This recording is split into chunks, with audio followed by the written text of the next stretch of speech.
Hello, everybody, and welcome back to another episode of At the Movies with William Fletcher. As per usual, I am your host, William Fletcher, and this week is part 2 of the 2022 review of the year. I hope you enjoyed part 1, and we're just going to get right into it. So first off, Pinocchio, the 2022 Disney live-action remake. It's terrible. I hate it. It's my least favorite film of the year. 3 out of 10. Now we can move on to the next film. Next up, yeah. The next up in our list of films will be Clerks 3. Even think of a clever joke to do on this one. That was my impression of Silent Bob. I said not to say Oh. it for 10 seconds. I see, that was the clever joke. Snoochie Booches. It's a thing, right? That's what they say. Before we continue, I just need to make one thing very abundantly clear, okay? You never go ass to mouth, alright? Just gonna make that clear. For those listening, don't do that.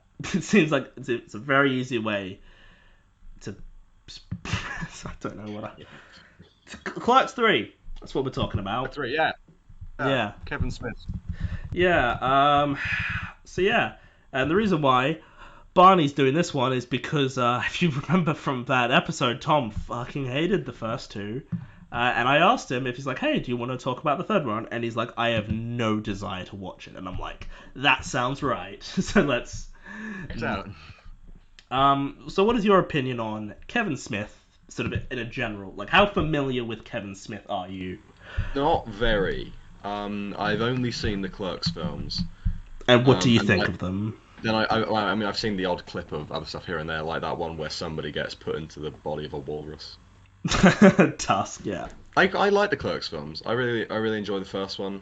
I've got a soft spot for low budget films like that. Yeah. So Respect. I think I respect it for what it was. I think it's a great little film. Then Clerks 2, I think it's a step down, but I still enjoy it. Think that's more what I kind of think of Kevin Smith being. That one, I think that's more representative of what I think of. Sort of lowest common denominator at times. Kind of Humor. low brow, but still quite entertaining in its own trashy way. Yeah, and trying to seem deeper than it is, arguably at times. Yeah. Like he feels like he's saying something profound, and it's like, are you though? Really, it is quite basic. Yeah. And then I was planning to watch Clerks 3 for a long time, and it's a good thing that you got me on to do this, because I might never have watched it. Yeah, it didn't come out in cinemas here, which is really annoying. So I had to pay. I rented it on the YouTubes. That's what I did. Because I was like, you know what? Because a few people I knew had seen it, and they're like, yeah, this is actually a really great film, one of the best films of the year. And I'm like, you know what? I'm gonna pay for it. As opposed, I was drawn in by that because we had the same experience. Yeah, and then I watched it, and I sat there watching it, and I'm like, holy shit, this is so much better than it has any right to be. Actually, quite good, yeah. And I enjoyed the shit out of some Clerks 3. And I would argue personally, it's my favorite of the trilogy. If I'm being completely honest. Look, Clerks 1 is good. Alright? It's a culturally significant film. I got a book here, 1001 Films to See Before You Die. It's in that book, which makes sense. It's very it's a big part of a mid 90s cinema. And I like it. And Clerks 2 was a step down, but Clerks 3 was really brought so much more emotion than it feels like it needed. Like, because Clerks 3 just like is somehow to me one of the most emotional films of the year. I was pensive about that going in because it's revealed that Dante's wife died in between films. And I was like, Yeah, oh. I found that to be For a bizarre. moment, I was like, could they just not afford, or the actress not bothered to come back? I doubt that they couldn't afford her. They probably, I'm sure they could have if they Definitely had could have. wanted it. Because, like, Kevin Smith, people are like, yeah, we'll give Kevin Smith money even if he continues making films that are received poorly from critics and audiences. We'll still give him money to make shit because it's Kevin Smith. But, yeah, I was confusing because there's, like, a screenshot of, like, the four of them together. It's, like, Dante and, like, Yeah, like a promotional image of Dante, Randall Elias, and I don't remember the last. Rosario Dawson. That's the actress's name.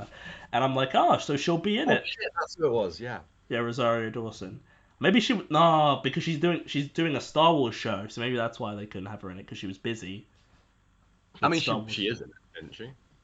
Well, that is true, but she's not in it as much. I guess they. Yeah, no, she's in it in like 2 scenes. Yeah, so maybe that was always the plan, was to kill her off, I mean, maybe.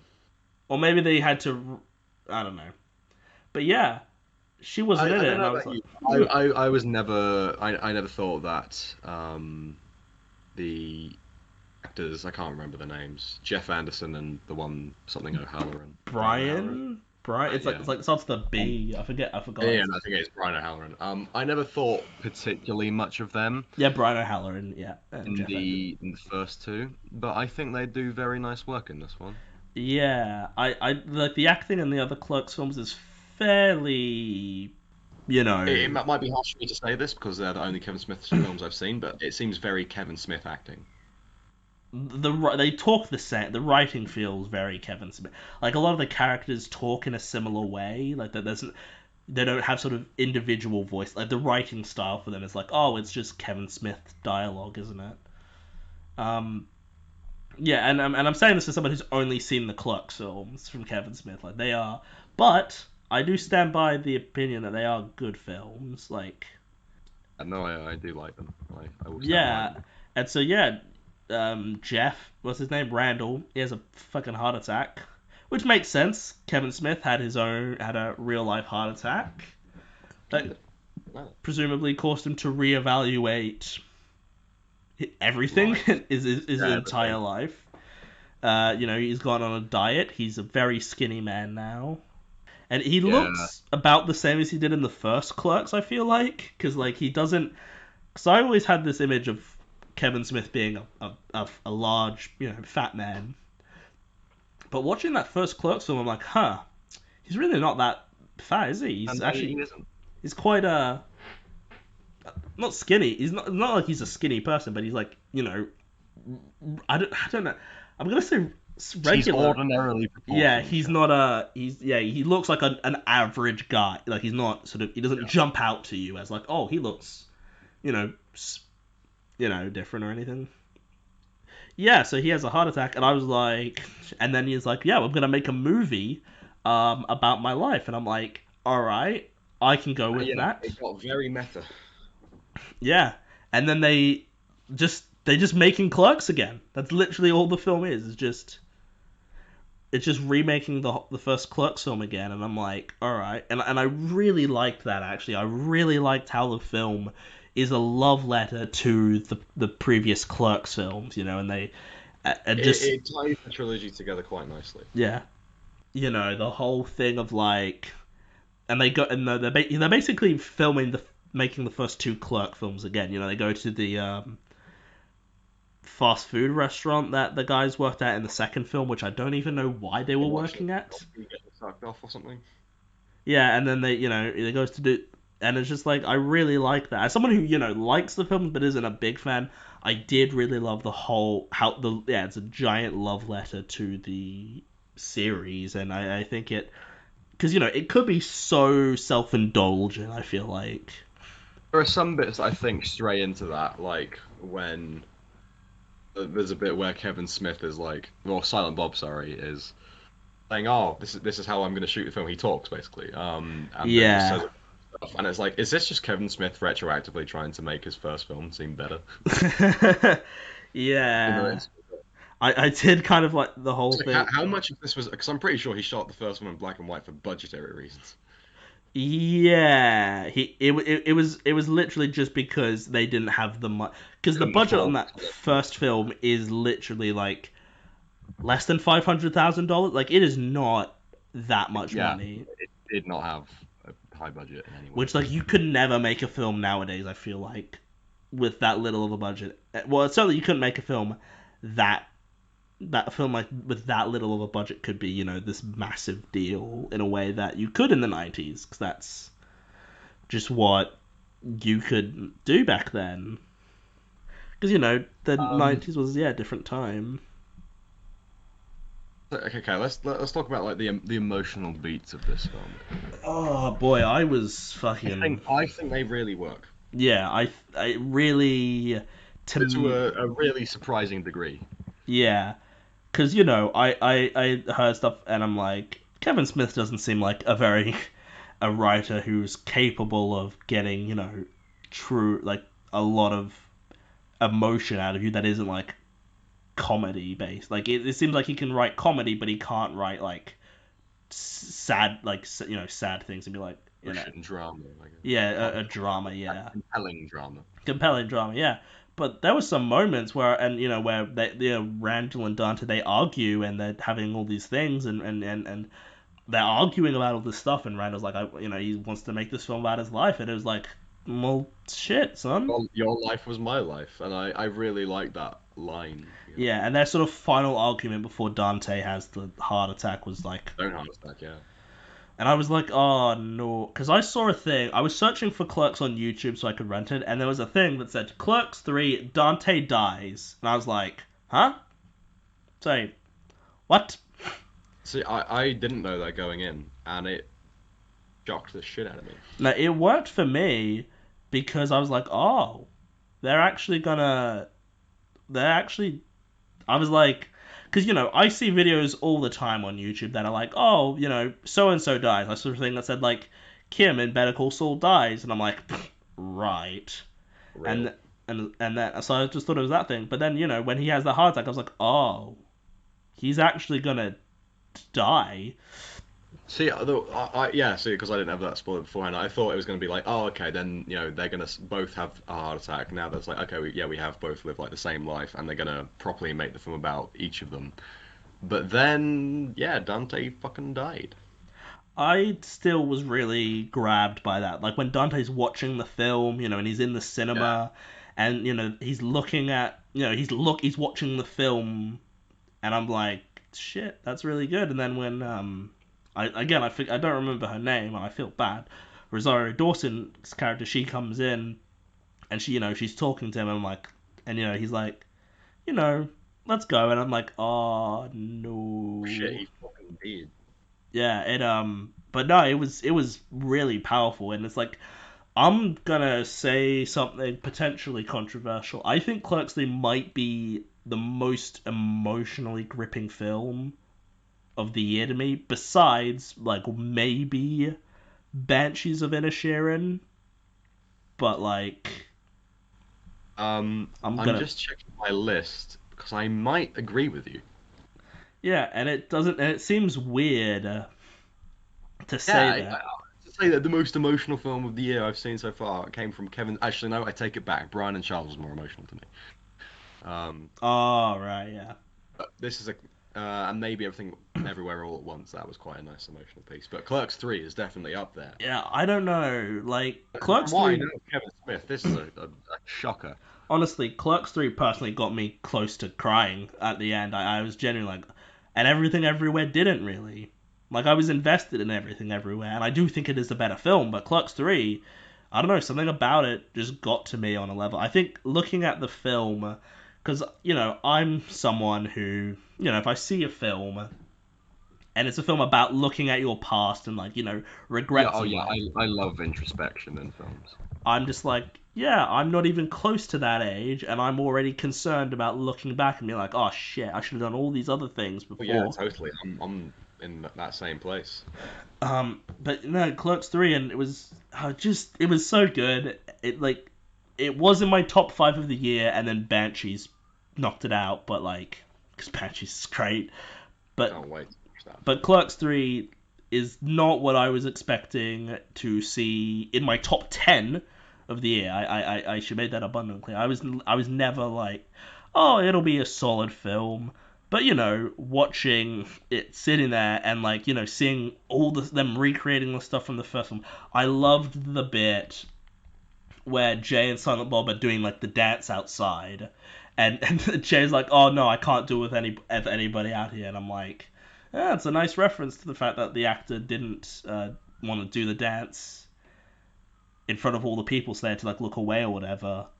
And I'm like, oh, it's very nice. And then they do the dance again. I'm like, and they basically, yeah. No, I don't often get on board with being overly meta, but I did quite enjoy it in this film. Yeah.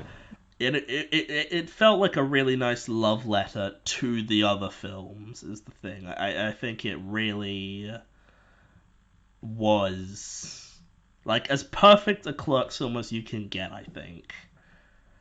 Like it truly, to me, is like, this is the best they could have done with this film. Like, it's better than it has any right to be. And it's a like, dare I say, beautiful ending to the trilogy. Like I can get on board with that. And it definitively ends too. Like because Dante's dead. You can't do another Clerks film without Dante there. Like, I feel like that would just be, that would take away from what the Clerks films are meant to be. But yeah, no, it was a really, really good film. I really liked it. I enjoyed it way more than I thought I would. I thought I'd probably like it about as much as Clerks 2, but in the end, it's kind of landed nicely between the two other films. Yeah, and I really yeah, and the comedy was really good as well. Like, it was actually really funny at times, and I was like, oh, this is actually good comedy. This isn't like saying, it isn't two characters being like, oh, here's what you should and shouldn't do in sex, and I'm like, which I don't think is that particularly funny, for being honest, but generally I find sex-related humor quite. Yeah, and I also really loved the whole I forget which character he is. Elias is the. Is that the one that was Christian and then isn't Christian? Yeah, I loved his whole subplot of him just changing his religious views. Yeah, I was like, oh, that's brilliant. And then he's got this friend, and then it was just great. It was a really, really good film. And then Randall and they all talk. Randall and Elias, they become friends, and he's like, you're my new best friend. I'm like, oh shit, son. God damn it. It just hit me. It's like, fuck. Nice emotional beats to it. NFT stuff. Thought that was some good. That was they sell NFT kites. Like, that's fucking bizarre. Yeah, I quite like it. For a moment I was like, why the fuck is this in the film? And then there's a payoff for it. Yeah, there's great payoff. And then did you stay through the whole end credits? Because there's a Kevin Smith bit where he's talking. Yeah, I didn't immediately, and then I read that there was a thing, and I went back and watched it. Yeah, and he's talking about how Randall continued to make movies while still working at the Quick Stop, and I'm like, yeah, no, he really is a Kevin Smith. He really is the Kevin Smith sort of vehicle of like. Yeah, the surrogate for Kevin Smith. Yeah, no, Clerks 3 is great. One of my favorite films of this year, and I stand by that. Like, it's not even a film that I'm like, yeah, no, I liked it, it's probably not that good, but I like it because of what it does. And like, no, it is actually just a great film.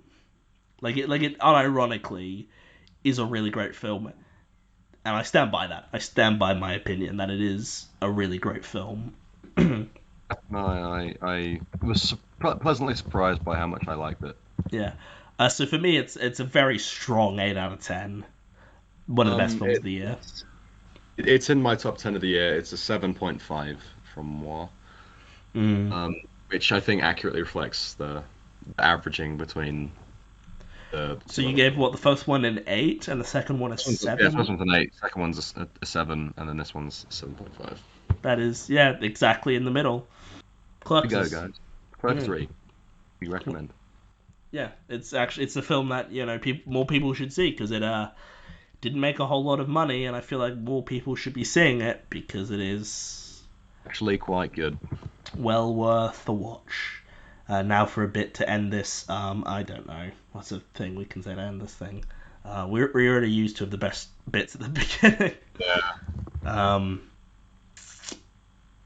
The only quote I can think of from this film is gonna be one I'll drop now. So, well, hang on. You want us to end on a joke? That's the stupidest fucking idea I've ever heard. Perfect. So yeah, Clerks 3 was pretty damn good, honestly. I was, yeah, surprisingly enjoyable film. Surprisingly really nice, really charming, a really beautiful send-off. And yeah, I thought it was good. Now, next up, would have been Blonde, but I've not been able to watch it yet. And I had actually planned to try and watch it, but sort of stuff got in the way. And also, it's like nearly 3 hours. I will try and watch it before the end of the year, though. But next up is Hocus Pocus 2. Yeah, so Hocus Pocus 2, I couldn't, I'm trying to do clever intros, but I'm not witty enough to keep coming up with new ones, so, and I'm also not particularly bothered about this film, so I don't care as much. I'm joined by Emily to talk about Hocus Pocus 2. Hello. Because no one else, I don't think anyone else who's done the show would have seen it, or would want to see it, and I don't blame them. Aww. A moment of history. Yeah, so I did an episode on the first one. I wasn't a fan, and I regret choosing that because I did not like this new one. I thought this was not good. I didn't enjoy it. Okay, what did you not like about it? Yeah, I just found it to be so. I just didn't. The characters were just like. I mean, I didn't even think the witches in the first film were particularly great, and I just felt they were not even trying. The film really, to me, was just so like bland and just complete sort of nothing. Like it doesn't feel like it's doing that much, and I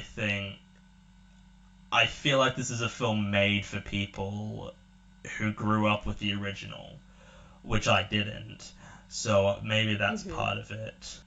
I don't know, of course, but I just didn't. I wasn't particularly engaged with it, if I'm being completely honest. I take it you enjoyed it then. You're.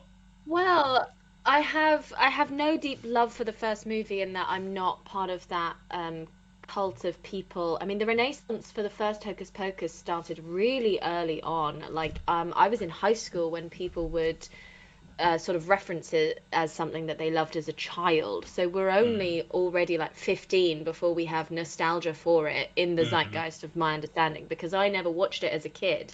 I didn't watch Hocus Pocus until I did it for my podcast when I was like 27.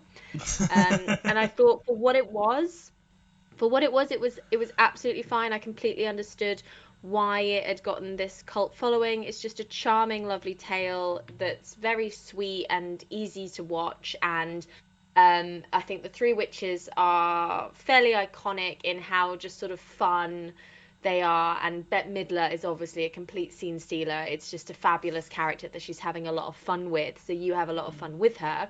And so it's a real joy, again, to not have any standards to hold it up to. There was nothing it needed to do for me to be good because I didn't have any allegiance to the first film. So I was able to come to this and enjoy it possibly even more than the first one because it's more modern and thoughtful, and it took a bit more time with itself rather than just being like, oh, we've written a fun movie for the Disney Channel for like 10-year-olds.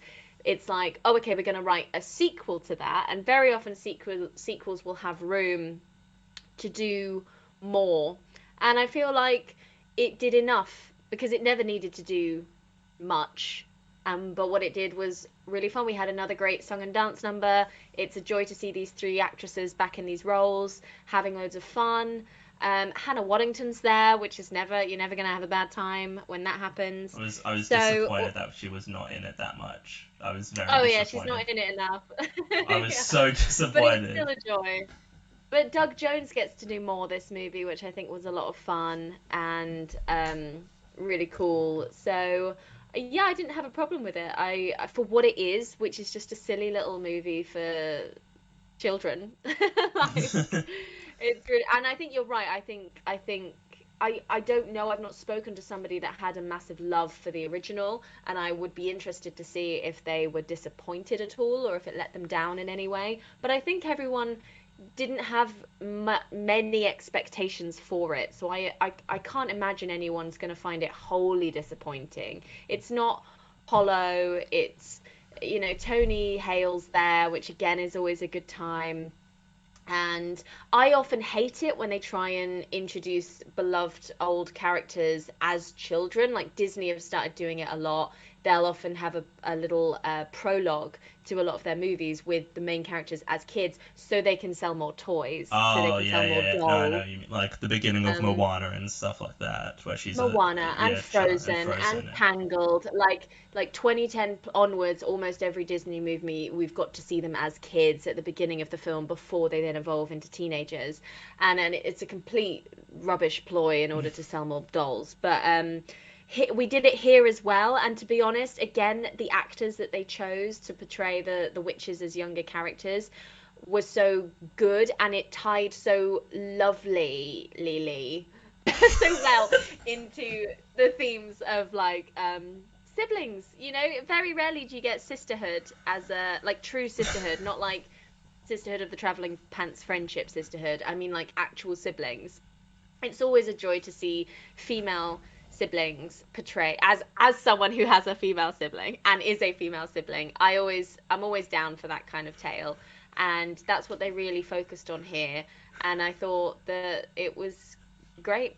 Just added a little layer that they easily could have not done. They could have just been like, here's Bette Midler as Winifred Sanderson, and everyone would have gone, thank you very much, that's great.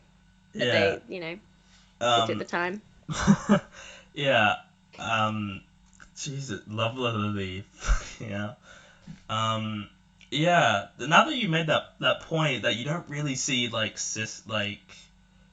female like it's usually, yeah, you don't really see like female like like a group of teenage girl women who are siblings. It's Hmm. always guys. I've never really noticed. The female sibling was often the sort of the one that is going to be fancied. Like if there's a female sibling there, it's she's often slightly older, and she's often so someone can have a crush on her, Mm, or someone can get with her at the end of the movie. And sometimes this is mixed up, like in Paranorman, that's mixed up slightly, but very often that's what we see. And don't get me wrong, In Her Shoes, I think it's a tale of two sisters. Like there's sister tales out there, but especially in kids movies, like, and especially Disney, the older sister, the sister character is often quite one note. So it's great that they have this trio of siblings, and they really lent in on that relationship this movie.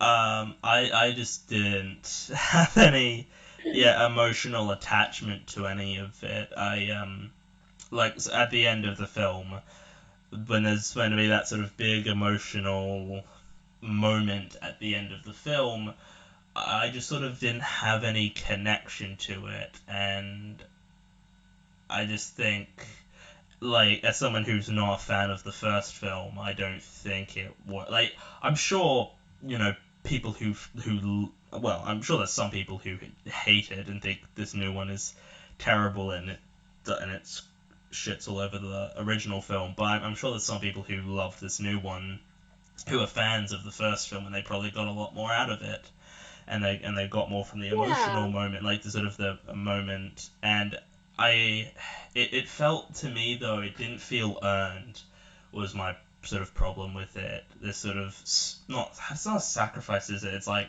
Bette Midler, she like, is it a sacrifice? I forgot what it is. Yeah, they basically willingly go into the night defeat, as it were. Like last time, they're sort of banished as the Yeah. villains of the piece, whereas they've become a bit more sympathetic this time round. And a lot of sequels will do that, often to its own detriment. The Babysitter 2 is an example where they just completely fudge it up by doing this. Whereas here, at least, like, you know, we know we're in the realm of Disney. We all love Winifred Sanderson. So for her to have a reflective moment of like, actually, I will willingly die in order to be with my sisters rather than be all powerful, it's believable. It's not out of the realms of possibility. And it's quite lovely. And obviously Bette Midler sells it, I would say. I disagree, and your use of the word "we" all love Winifred Sanderson, I take great issue with the usage of that word. I had no Yeah, investment. that's fine.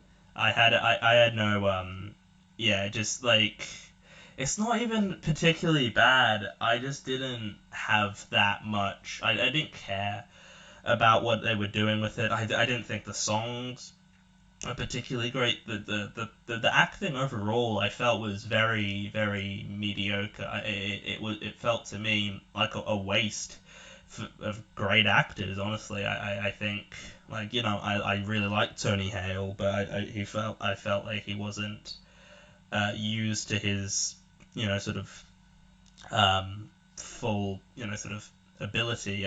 He felt very yeah, underused, and the kids, I found them to be quite bland, and I always struggle with child performances anyway, because I just find 90% of them to be not good. If I'm being completely honest, I don't have a problem with having kids be the protagonists, and I think it works. You know, I understand why, you know, you have kids as the protagonists in this kind of film, because you need to create a genuine tension, you know, because this is very much, you know, it's not like a scary film, you know, they're very sort of cartoonish villains, but and so if you have it be as adults, it's not quite as threatening, I guess, and with kids it works more, but um, it just sort of didn't really work for me that much, and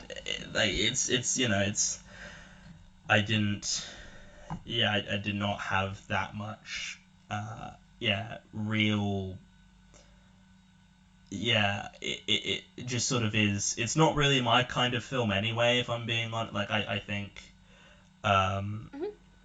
and it's, but like, you know, it certainly appeals to a certain person, and I'm not that person, I guess. That's pretty much what I think it breaks down to, is it's not a film that appeals to me, and that's probably half the reason I'm not that invested, in half and why I don't care about it. But I think, you know, I try to, you know, even if I don't like films, I try to be, you know, look at them and be like, you know what, I know it's not for me. And I can sort of see, in some cases, I can see what people get out of some films I don't like, and other times I really don't. And I guess this is one, like, I feel like this is a very sort of nostalgic film for some people, and I think that probably is part of the reason. And I Yeah. just, yeah, and the witches in the first film they didn't do a whole lot for me either, and they were basically about the same in this film. It didn't, and I understand they're like the standout parts, and they're probably the most memorable part of these two films, but I don't, but they're not, but like it's not in a good way, if that makes sense. But yeah, I don't Yeah. really have a whole lot to say on the film. I don't remember that much about it, and it's like whatever. I will probably not watch it again, but it's like it's Yeah, just I'll if probably never watch it again, but I was aware of what I was watching, and I watched it when I was in the mood for it, and it mm, basically delivered what I was expecting from it. So I was like, cool, great. yeah. Yeah, I don't really have much to say. I gave it a 5 out of 10. Um, I gave it 4 stars out of 5. so an 8 out of 10. We'll just yeah. I don't really know what to do for an outro. What's the thing they say in the movie? I don't have. They say things. Another glorious morning makes me sick. That'll work. Yeah, wasn't a real fan of that one. I quite did not enjoy it. So next would have been Halloween Ends. Again, I was not. I did actually plan on seeing it in the cinema, but that just didn't happen. So instead, it's time to talk about Wendell and Wild. Hello, people. I couldn't think of a clever intro for this one, but we're talking about Wendell and Wild. I'm here with Jay. God damn it, Jay. Every goddamn time you have to do something to screw up with my audio. Yes, I'm here with Jay. He's not saying words, apparently. So Wendell and Wild is a film that we're talking about. Jay watched it, I don't know, recently. Yesterday. Yeah. I watched it a few weeks ago. Oh wait, let me spoil myself and go look up what you reviewed it. Okay. Well, I personally was very disappointed with the film. I thought it could have been like so much better than it ended up being. Like, it just wasn't enjoyable to watch. Like, it's not bad, it's just not good. If that makes like any sense whatsoever. It might not. Jay liked it more, apparently. Dude, it's fucking great. I don't know what you're on about. Okay, well, this is going to be a good discussion then. Why do you think it is good? Like, what about it? Wait, I thought it was a good movie. I thought it had well, first of all, a cool style, obviously. Well, yes, the animation is excellent, as is all stop motion animation. So yes, stop motion animation, I will give you that. The animation is great, it's phenomenal. It's a shame it was wasted on a fairly mediocre film, though. Dude, go fuck yourself. It was a great movie. Okay, no, but what else did you like about it? So, yeah, you like the animation. I like the story. Really? It was so just... My main problem with the film is I didn't like the protagonist. I didn't like the main girl in it. What do you mean? It's a girl who killed her parents and then so weird. is sad and sort of has like a bad kind of life, you know? And then learns it wasn't really her fault. She was like fucking a kid. Yeah, but I've like seen that before, and I'm actually not gonna lie. The opening kind of reminded me of fucking iRobot. I haven't seen that. Oh shit, she's 13. Yeah. Okay. Cool. I thought the voice acting was fairly mediocre. Like, I thought Key and Peele. I liked Key and Peele. I thought they were good. Yeah. The rest I didn't care for. I didn't understand like who any of the other characters was. I didn't know like what they wanted or why I was supposed to care about them. I didn't. Alright, I'll admit. What is fucking her friend? The other person. Shit. Shabon. No. Yes. However you say that name. Give me a second, sorry. I don't remember any of the characters' names other than Wendell and Wild because they're the protagonists. Shibon? Oh no, but it's pronounced really weirdly in the actual movie. Yes, Siobhan. Shibon. What does that character do in the movie? I don't really know. What's their character arc? I don't know. They make artwork on a roof. Honestly, I was getting characters mixed up and confused. Like, I genuinely didn't understand what was happening after. Yeah, no, I don't know if I just be dumb. Maybe I just wasn't like invested in any of it. Like the people who like, there's that guy who they like kill, and then he like comes back to life. Yeah. Yeah, that was the priest guy. The priest guy. Yeah, he was interesting. I didn't. He's fucking. Do you know who he is? That voice actor. He sounded familiar. He's the duck from Kung Fu Panda, I think. He's Poe's dad, I'm pretty sure. Oh, that's where because I was the entire film I was like, I've heard that voice before, but I don't know where I've heard him from. Oh, it's James Hong. Yes, I know who James Hong is. Yeah, James Hong, I'm just looking him up now, is the actor. He was in everything. Yeah, he was Poe's dad, Mr. Ping, in Kung Fu Panda. He's in Everything Everywhere All at Once, which you should watch. I don't know if you have seen it. You should watch it. It's really good. I have not seen it. No. Well, he's in Blade Runner. Where he's in Blade Runner? Which one? It says here he is part of. Is he in the good one or the bad one? The original one. Okay, good. Blade Runner. Hannibal Chu is his role. He was in Fury of Balls. What? I don't know. That's the movie he was apparently in. Let's see. Wayne's World 2. Mulan. Oh, that makes sense. Why? Because he's Asian? You fucking racist. Yeah. You know his Wikipedia literally says he mainly plays like Western fucking. I assume you liked Key and Peele in it. Yeah, great characters. They were great characters. I thought they were the best parts of the movie. I like how their face kind of goes like 2D when they look to the, like straight on. Yeah, no, I think like the animation is the thing that really weirded me out though was that weird like stuff that like goo that like they were squeezing out of like that bottle. So that was very interesting. Oh yeah, the hair gel. Yeah, that was very strange. Yeah. Oh, I really thought, you know, the giant demon good. I thought he was gonna be naked when he stood up. It would just be there'd just be like a massive blur, like. Yeah, I don't know. It was. So, what didn't you like about the old man? About him getting revived?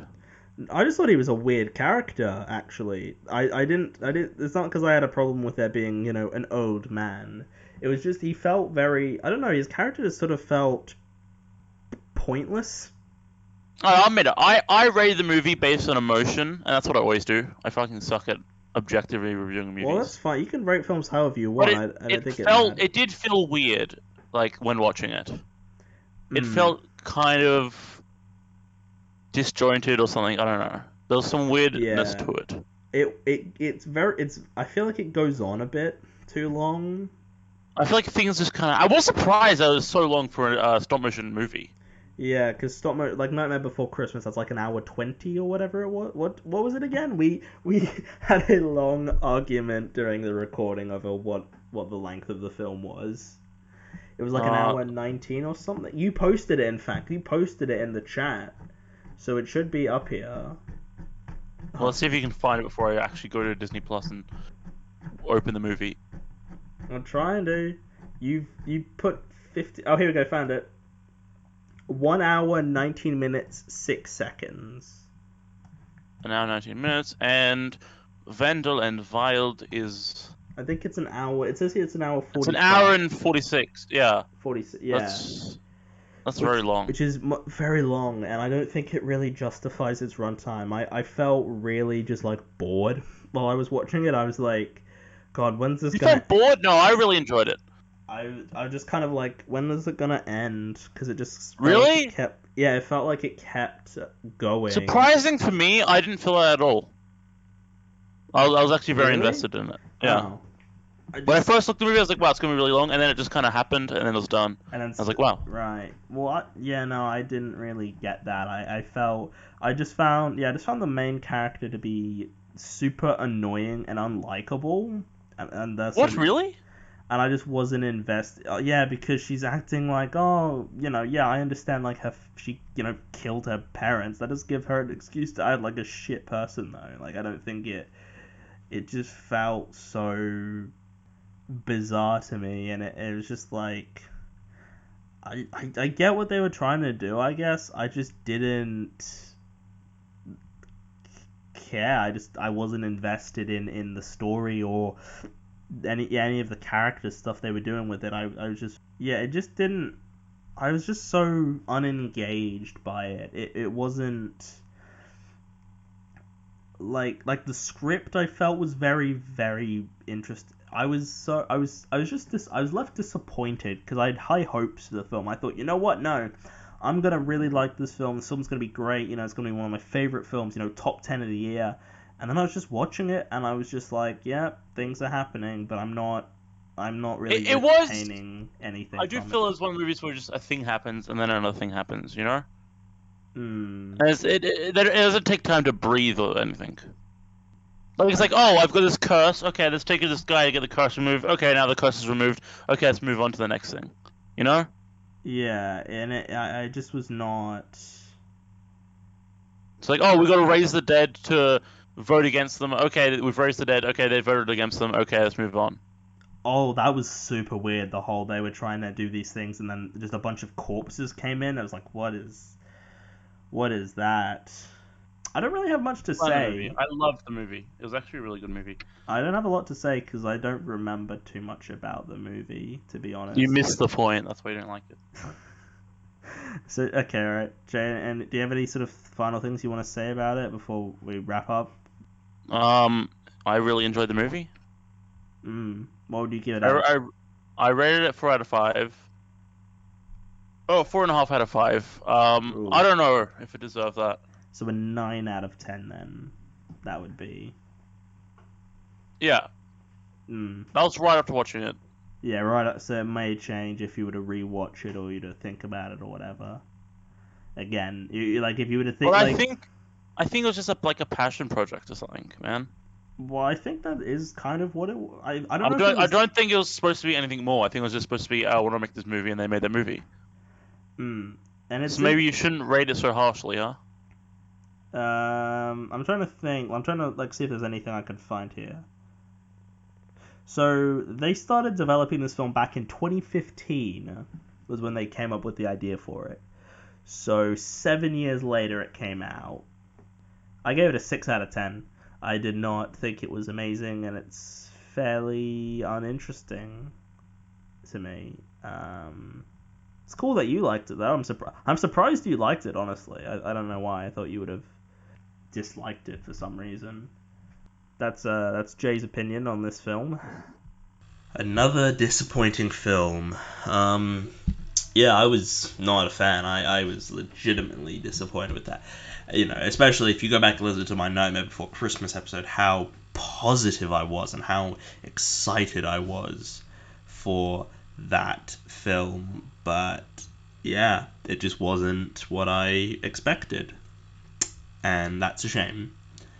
And then moving on though, we wrap up with the Marvel Cinematic Universe for 2022 with Black Panther: Wakanda Forever. Wakanda Forever! Come on, let's go. That was perfect because I just started the recording, so that is the intro to this, and I'm keeping it.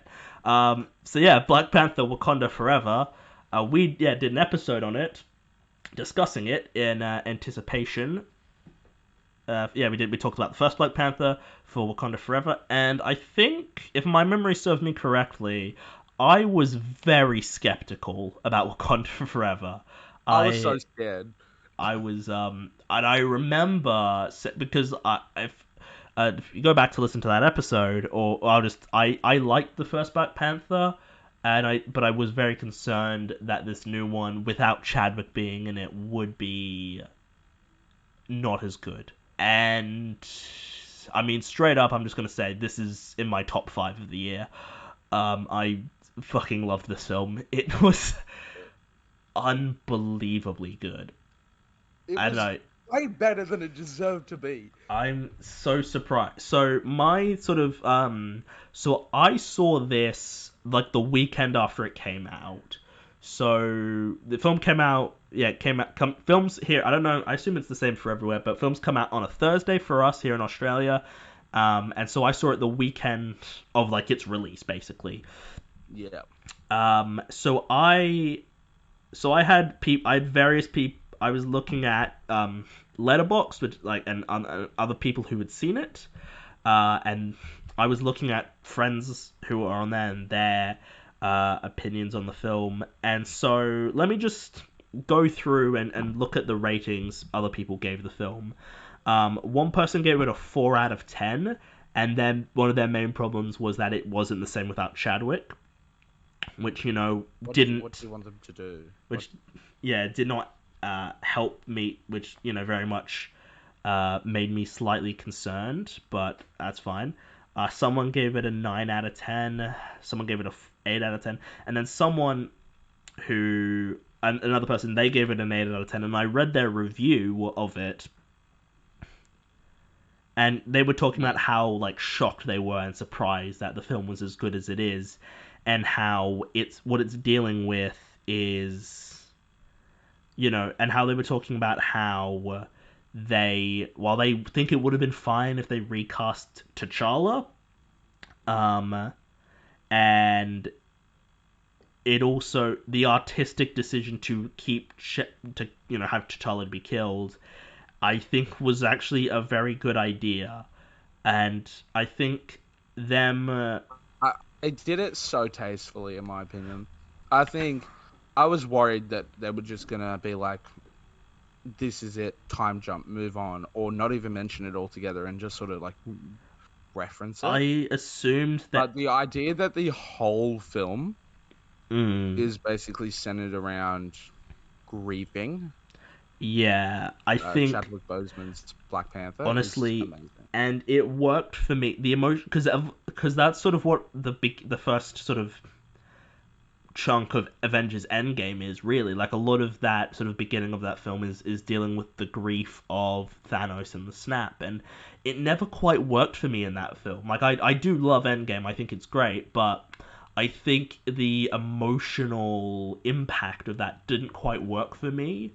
Like, I don't know something about it, but Wakanda Forever, I mean, the opening sequence where Shuri's trying to create this,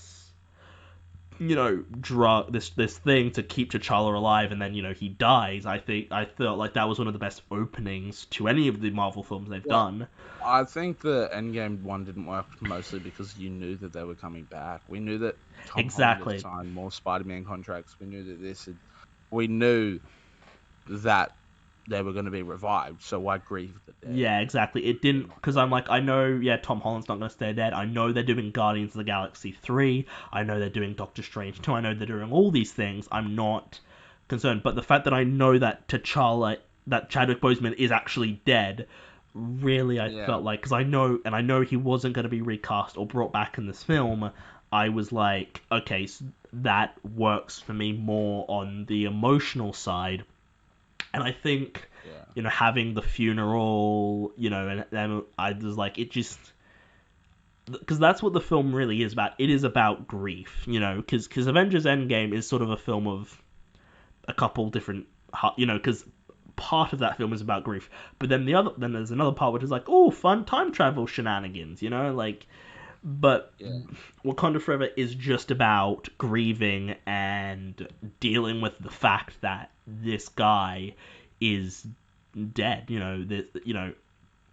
and I think they handled it about as well as they could, especially, I think if they had decided to recast, I think that would have been fine, and I think that would have been okay. But if they were going to keep him, kill off T'Challa, I think this was the best way they could have done it. Yeah, I understand. I fully agree. I thought it was done really well. I thought it was really heartfelt. I'm gonna jump straight into the film. I don't want to talk too much, although it is a big part. A big part of the film is the whole grieving with death. And spoilers, by the way. Like, yes, spoilers, because this is actually quite a new release. A lot of the other stuff that as sort of older releases, but this is quite new. So skip over this part because we are gonna talk about some spoilers. Okay. And so continue. When Shuri's mother dies, it's another thing where it's about grief and it's about did not see that coming, honestly. I really didn't. The thing I didn't see coming was when she, and for me it was the holy crap moment in the movie was when she drinks the purple heart. And she meets with Killmonger. It's Killmonger, and I'm like, what? And because I didn't expect Killmonger to be back, and no one did. Like, for me, I was like, what is this? And It's like, oh, hey, little cousin or whatever. But it makes sense in my head because Shuri is not the same. She was always compassionate and always cared for people, but she was always more young, like brash, quicker action, smarter. But like all like T'Challa was wise from his father, where Shuri was sort of more on a whim. She sort of takes sort of more negative. She takes the sort of more aggressive attributes of other. She's much more modern compared to. She's not traditional. She doesn't have like a tradition. Yeah. Which is what we exactly what we discussed about the original film with the contrast. Sorry, with the contrast between T'Challa and Killmonger. How T'Challa's the sort of music for T'Challa is very traditional, sort of African style music, and then Killmonger's is much more of a modern sort of hip hop and that kind of music.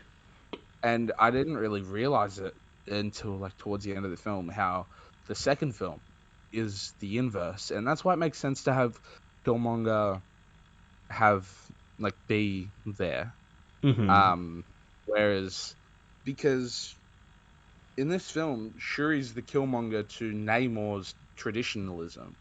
Now, the whole Empire Nation and everything is supposed to be very traditional. You can't take our vibranium. Like we keep tradition in like Namor's. Where is it called? T'Kor? I think it's I don't remember exactly what it's like. I think you're on sort of on the right line there. And I think those two. It felt like I didn't see Killmonger being in it at all. I saw a thing with Michael B. Jordan's name in like the cast and I'm like, he's not in it though. Like that just seems like a weird. Because I was worried that they were gonna recast, like they were gonna make Killmonger the Black Panther. I thought they were gonna. I don't know if I said this in the episode we did on the first one, but I was like, yeah, sure, he's gonna be the Black Panther. She's gonna take over and it makes sense. And I know a lot of people were like, oh, this is why is and I'm like, it clearly is gonna be Shuri though. She's the one that makes the most sense to be the next Black Panther. In terms of lineage, she has to be, she is the daughter of the Queen. And the daughter of the king and queen, so it obviously makes sense. But yeah, I thought that was a fantastic scene. Was Killmonger being in it? I'm looking at some of the reviews on IMDb, and a lot of these just seem like Marvel fans and not like film fans, which like is not a dig at Marvel fans. But too long, too muddled. Wakanda, it felt like forever. Overall, weak, underwhelming, but okay. Oh, I was concerned about the runtime, and it is. It is a bit long, but it's not that noticeable though. Actually, like Avengers Endgame feels. Namor was great, by the way. Namor was. I thought he was he was a good villain. He did feel like sort of he felt like a slightly, I don't know, like they were trying to do what they did with Killmonger and try and make a sympathetic villain, but it didn't work quite as well. Like he's good. He's one of the better villains they've had recently.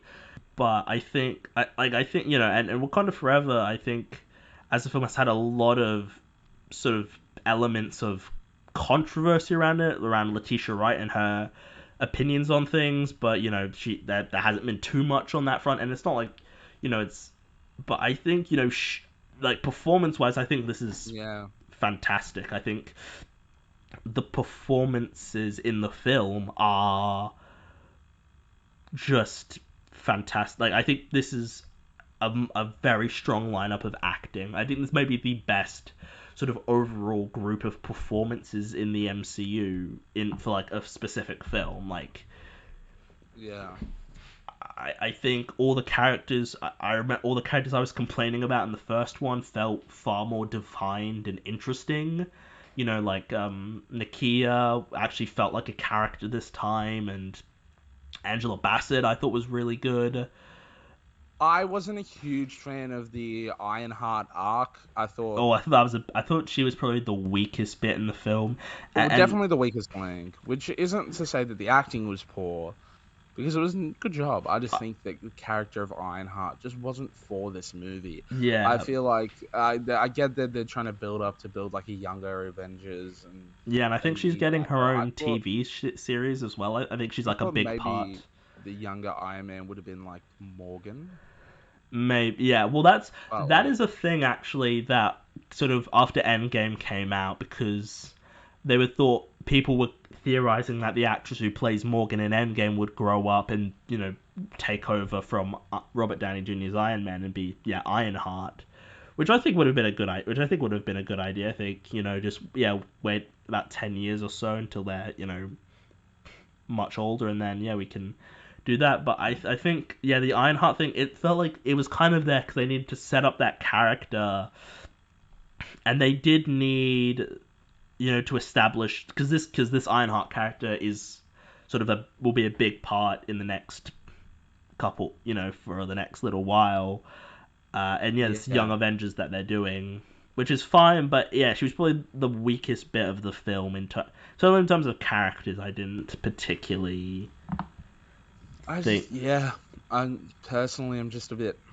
I felt no real connection to the character. I felt like it wasn't connected. Not that it has to be connected to Iron Man, but if you're doing a follow-up Iron Man, like even the Spider-Man, which is the first Spider-Man in that universe, is connected to other universes Spider-Man. So us as a viewer can be like, at least it's a Spider-Man. It's a valid Spider-Man to take on that mantle. It's I'm not. And within the universe, but or Miss Marvel being connected to Captain Marvel, I thought like that makes sense to me. That makes sense in my head. She's because Kate Bishop, she's a fan of Hawkeye, and it makes sense. But Ironheart doesn't just like have a smart connection. Girl who made like a suit, and then I don't know. And we don't have any real. I mean, maybe we'll find out more in the future, but as far as there is no real connection between her and Iron Man in a way that the other young event, there's like Scott Lang's daughter, that's self-explanatory, their connection right there, but Wakanda Forever, it really improved upon a lot of the problems I had with the first one. The special effects were an improvement quite significantly. I thought they were all definitely. I didn't have any faults.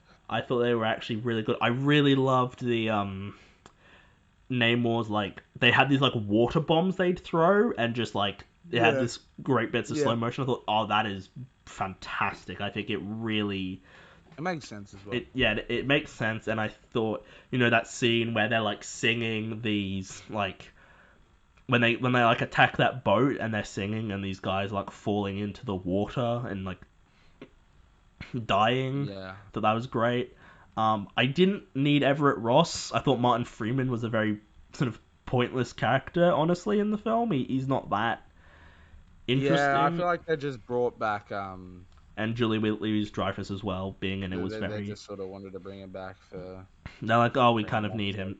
But he really didn't feel that necessary. I feel like, he is kind of important, but I'm sure, a couple. It's the relations with the US and the Wakanda, which is important. I understand, but I really enjoyed. Yeah. A few slight tweaks, and he wouldn't have needed to be in it, I think, but not bad. It just was one of the weaker elements of the film that I'm like, I didn't need this. This was not something that I I feel like I need to say a few negatives, because I didn't think this film was like perfect, but it was. I really didn't. I did not expect it to be as good as it was. I remember just watching it, and I was literally like, this is amazing. Like, I was like, okay, this was pretty solid. And then as things were going and developing, I was like, oh no, this is like really great. Yeah, I enjoyed, like, I really enjoyed I don't know if you stuck around for the credit scene. Yeah, I stuck to. There's only one as sort of a mid-credit scene as opposed to a. Because usually Marvel films have two post-credit scenes. There's like the mid-credit scene and then there's one at the very There's end. the one at the very end after the long credits, but But after they don't the short do credits, that one. Yeah. you know, the stylized credits. Yeah. And then, I really enjoyed it. I like it. I was like, oh, that's so cool. yeah, Like, having T'Challa have a kid, and you having know. called being named T'Challa. Exactly. So they can, yeah. so T'Challa can still be a character technically. They've just, they've done. I think that is a pretty good way of dealing with that and having, and setting up, T'Challa for another fit. Like, I think that's great. I think that'll, because then he can take over when he's, the actor is old enough to, when he's an adult and everything, he can take over from Letitia Wright when she finishes with these movies. Yeah. And they can. And that's the whole point of the Black Panther. It's supposed to be like it's a lineage. Character. It just it goes it. The Black Panther lives forever, but each iteration of it. Yeah, and I loved that whole thing of like Shuri wanted to have. She was like, no, the Black Panther line is dead, like as opposed to just and then she sort of is like, you know what, no, I'm gonna do this and I've got to make this sort of take this experimental thing to see if it will, if I can become the Black Panther. And I thought, yeah, it was really great. I really loved the film. There was just so many great, all the stuff that was great in the first film was, great again. The score and the production, costumes, all sort of all those things were all really great. Yeah. And so yeah, and I think Marvel ending Phase 4 with Wakanda Forever is like a pretty good conclusion to a fairly. How long was that phase, though? It was a fairly mediocre there's like run of 20 movies in one phase. It's like, well, how many movies they did? Black Widow, Shang-Chi, Eternals, No Way Home, Thor, Doctor Strange 2, Black Panther, plus WandaVision, Falcon and the Winter Soldier. They did like 20. Yeah, they did like Hawkeye, Miss Marvel, Moon Knight, She-Hulk, plus Werewolf by Night and the Guardians of the Galaxy Holiday Special. But I think Wakanda Forever is a very good conclusion, and it's the best thing they've done in a long time. Yeah, I'm very. I like Moon Knight, but yeah. Yeah, I'm interested, and now that Wakanda Forever's been so good, I'm more interested in seeing what they do next. It's getting me a bit more excited for Marvel films in the future. I mean, we've got Guardians 3 next year, which I hope is good, but James Gunn's always good, so I'm not that concerned about it. Did you want to put a rating on Wakanda Forever before we? Oh yeah. What did I give the original one? I think I gave it like an 8 or. I think we both gave the first one an 8. I know I gave it like an 8. I think I've got to give this like an 8. I'd give this one. And rating, but yeah. Yeah, I think I'd give this one an 8 as well. It may change on a rewatch. Like it might. I think if I rewatch it, it may get better. But I can't imagine it'll get worse. It's hard to judge.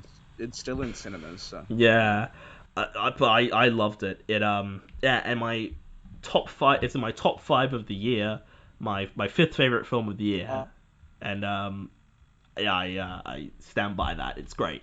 So that was like a legitimate 2022 was very interesting in that there was some films that I was just like, yeah, I'll see it, but I wasn't really expecting too much from it. And then when I actually went to see them, I was like, oh Jesus Christ, this is like actually excellent. Like what the hell? Like at the end of this, I'm gonna give you guys my top 10 films of 2022. There's some real surprises on that list, and I'll get to that at the very end of this video. This is not a video, this is a podcast then. And then we move on to the second last film for this episode with Disenchanted. And oh boy, did they fuck it up. Man, did they fuck up Disenchanted. It was not good. I didn't like it. I don't think anyone has liked Disenchanted. I think it's been universally panned. I assume you wouldn't like it, right? I assume you're not a fan. No, I didn't care for it. Yeah.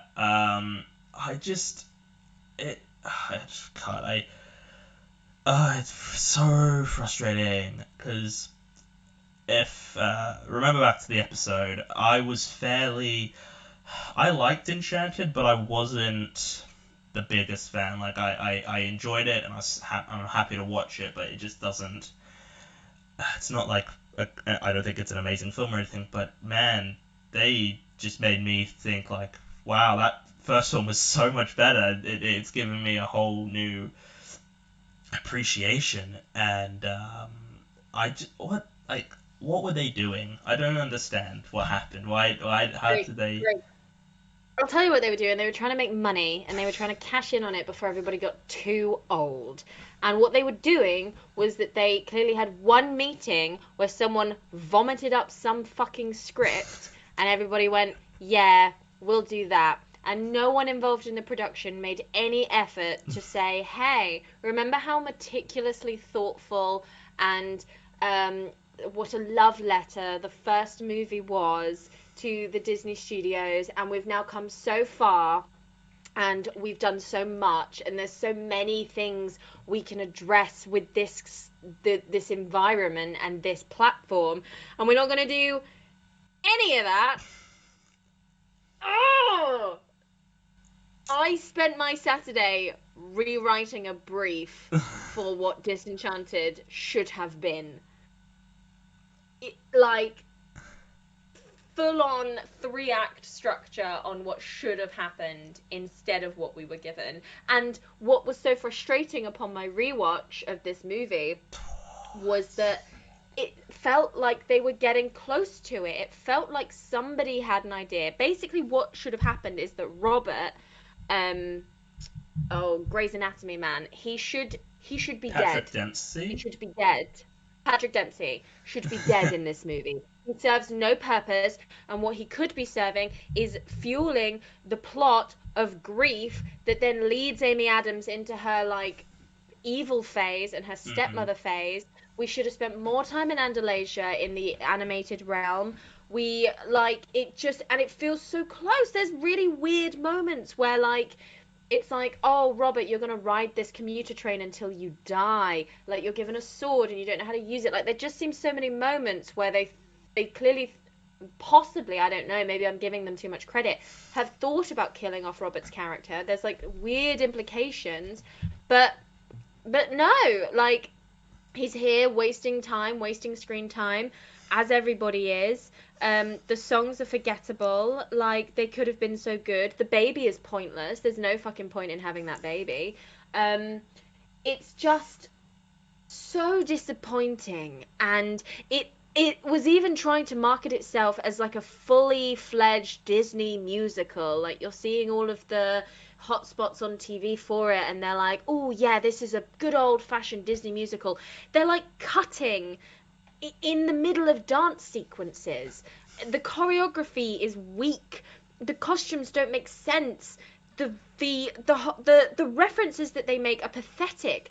In Enchanted, you would have fun, interesting things in the background. Here, I saw like Lumiere's candle maker, and like that was the only thing in the background I noticed. And then all of the visual homages were just meaningless. Like, you know how in Lord of the Rings, Fellowship of the Ring, Gandalf and Bilbo are having a conversation, and he says, Bilbo Baggins, do not take me for some conjurer of cheap tricks. I'm not trying to harm you. I'm trying to help you. And everything goes stormy and dark, and he seems to grow, and he's showcasing his power, and it's threatening, and it's all fueled by this rabbit hole that Bilbo is going down, where he's being possessed by the power of the ring, and Gandalf is frightened by it, and it's a whole thing. And then they mirror that visual in the first Hobbit movie, where the dwarves are mucking about and throwing plates at each other, and to get their attention, Gandalf does the same thing, where he grows bigger and the clouds go stormy and the room gets darker and his voice goes shaky, and he's like, basically he's just saying, everybody shut up, you're really annoying. Anyway, what did you want to say, Bilbo? And it sums up everything that's wrong with the Hobbit movies, and it's so it so misses the reason of anything, and that's what Disenchanted does. You can't just have someone lean on some boxes and splush some water behind them to imitate that very famous Little Mermaid moment in the Part of Your World reprise. You can't just have, it's meaningless, it's pointless. You can't just nod to things visually and hope that you've ticked the enchanted box. There was so much more to it in the first movie that there's no foundations here. They're not trying to say anything. In what we were saying about princesses in the first movie, we should have been saying about villains in the second movie. And what's so interesting about that is that the Disney villain has gone through a whole evolution from being genuinely frightening to absolute scene stealers during the Renaissance period to Hans in Frozen absolutely throwing everything on its head, to the point where now the Disney villain is non-existent in a way that it used to be. And so have that conversation, use this movie to make that point. Give us an old-fashioned movie villain that we've not seen the likes of since 2010 with Tangled, and make a point. And they reference it so briefly here, where Amy Adams literally is like, there's only room for one villain, and that it's always really obvious who they are. And then she says something like, oh, unless it's someone you don't realize is a villain until it's too late. And then they also, of course, Disney have been capitalizing on their villains beyond what they would used to be doing in the House of Mouse in the early 2000s, which, P.S. Disney, if you're listening, where is House of Mouse on Disney Plus? Why am I still waiting for it nearly 3 years after I first subscribed to you? What is that about? Secondly, we're getting live action movies of Cruella and Maleficent, which again they reference, which again Once Upon a Time is a live action TV series funded by Disney where these types of characters hang out and team up, and yet they're saying like, oh, you'd never see that happen. And it's like, Disney, read your own room. It's like you don't even know what you're doing anymore. Like, this has been someone who's literally, there used to be a TV show where you would come with your friend and you would be ready for a pop quiz on your specialist subject, and at the last minute you would have to swap specialist subjects, and you had like 8 minutes to read through a big review sheet of like everything to do with this specialist subject, and then you had to answer questions on it. It's like they've done that here. It's like they've brought someone in and gone, here's the Walt Disney Company and every movie we've ever made, including our most recent ones. Now can you please go and write Disenchanted and make it a loving meta homage to the studio? And someone's gone, okay, and then we've gotten Disenchanted. Like, that I was expecting. If I just I don't want to interrupt because that would be rude. Figured if you you would just start ranting and just going on for a good few minutes, which is fine. It really, it really just, the film just is so mediocre. Not mediocre. Mediocre is too generous. It's bad. It is a bad film. It is not good. It takes every good part in the first film, and it's just like, hey, you know those bits that you liked in that first film? Yeah, well, fuck those. We don't need them anymore. We're gonna throw them out the window.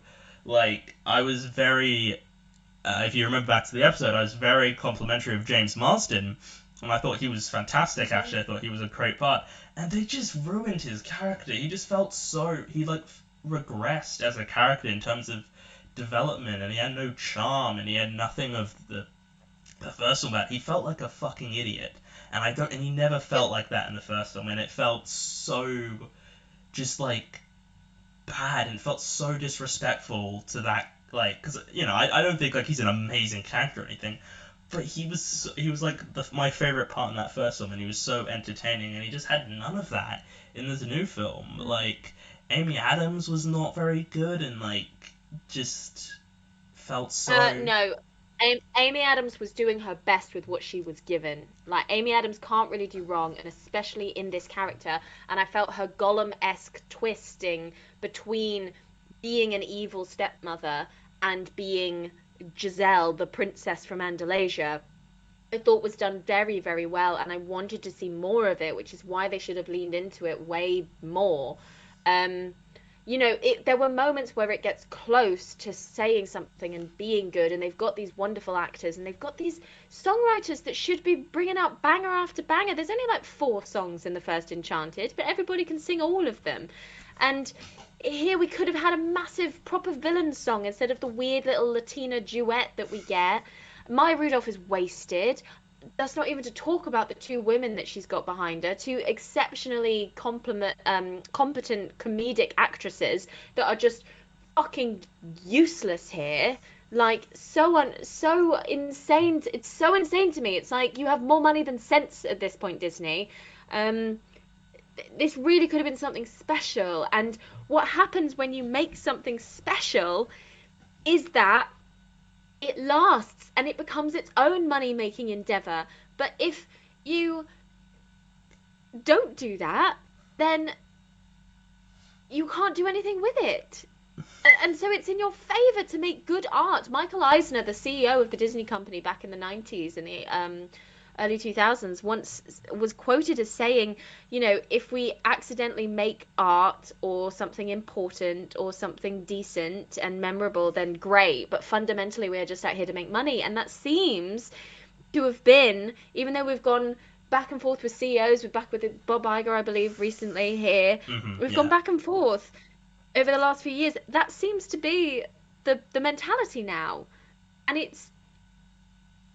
I'm sure, you know, if you've ever read the original Jurassic Park novel, the reason Jurassic Park is a theme park is because Santa Claus wants to make money. He's like, I could give this ability to science, I could give it to, you know, something worthy and helpful, but instead I'm going to make a theme park because that's where money is. And of course Walt Disney had the same, that's where the thought comes from, watching Walt Disney make theme parks and things like that out of an animation studio and branching it out into this world and this ideal, this way of living essentially. And whilst it was always ambitious and fueled by the idea of making money, it still held true to its own values of it also needs to make history. We need to push animation. We need to push the passion behind the storytelling. We need to push the love of the characters to the point where, like, you know, you're a fucking clerk, you're a shop assistant in a stupid back-end Disney store in Swansea, and you're still having to be referred to as, like, a cast member, and you have to go backstage to find an extra diary. Like, the commitment to the bit is so much that when they bring out things like this, you're just like, what are you now? Like, it's mad. Yeah, it just doesn't do anything right. Patrick Dempsey, at least he felt like he had a fucking personality in the first film. Like, I wasn't, like, regardless of my feelings on his character, he had a character. He had a personality. Yep. He felt like a 3-dimensional character. Fucking Idina Menzel just completely, like, had her sing, which completely defeats the purpose of her being cast in it at all. Like, that's the whole thing. No, like, and I don't have a problem with this. Like, I understand that in the first movie, Idina Menzel was pumped because she was cast on her ability to act rather than her ability of being a Tony Award-winning singer or whatever.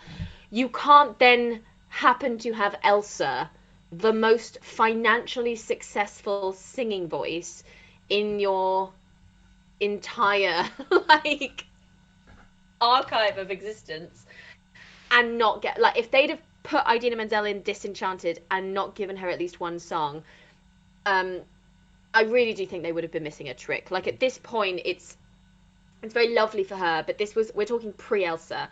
In a post-Elsa world, we can't have Idina Menzel in our movie and not allow her to sing, because also we would be missing out. She truly is one of the greatest voices of her generation, and it's iconic, and they wrote an all-right song for her to sing, and she sang it very well. And so I don't begrudge that at all. I don't think it defeats the point of having Idina Menzel in your movie and to give her a song. Like, I think it's fine that we got to hear her sing this time round. I don't have a problem with that.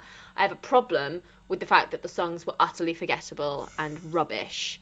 When, you know, give me a week, I'll churn out some at least some lyrics that are more meaningful than you would never see Cruella or Maleficent in a fight, and they're only saying that because they're the most recent live action villain movies that were released, and it's like, Remember when we were just generally homaging and parodying our own company because there were tropes?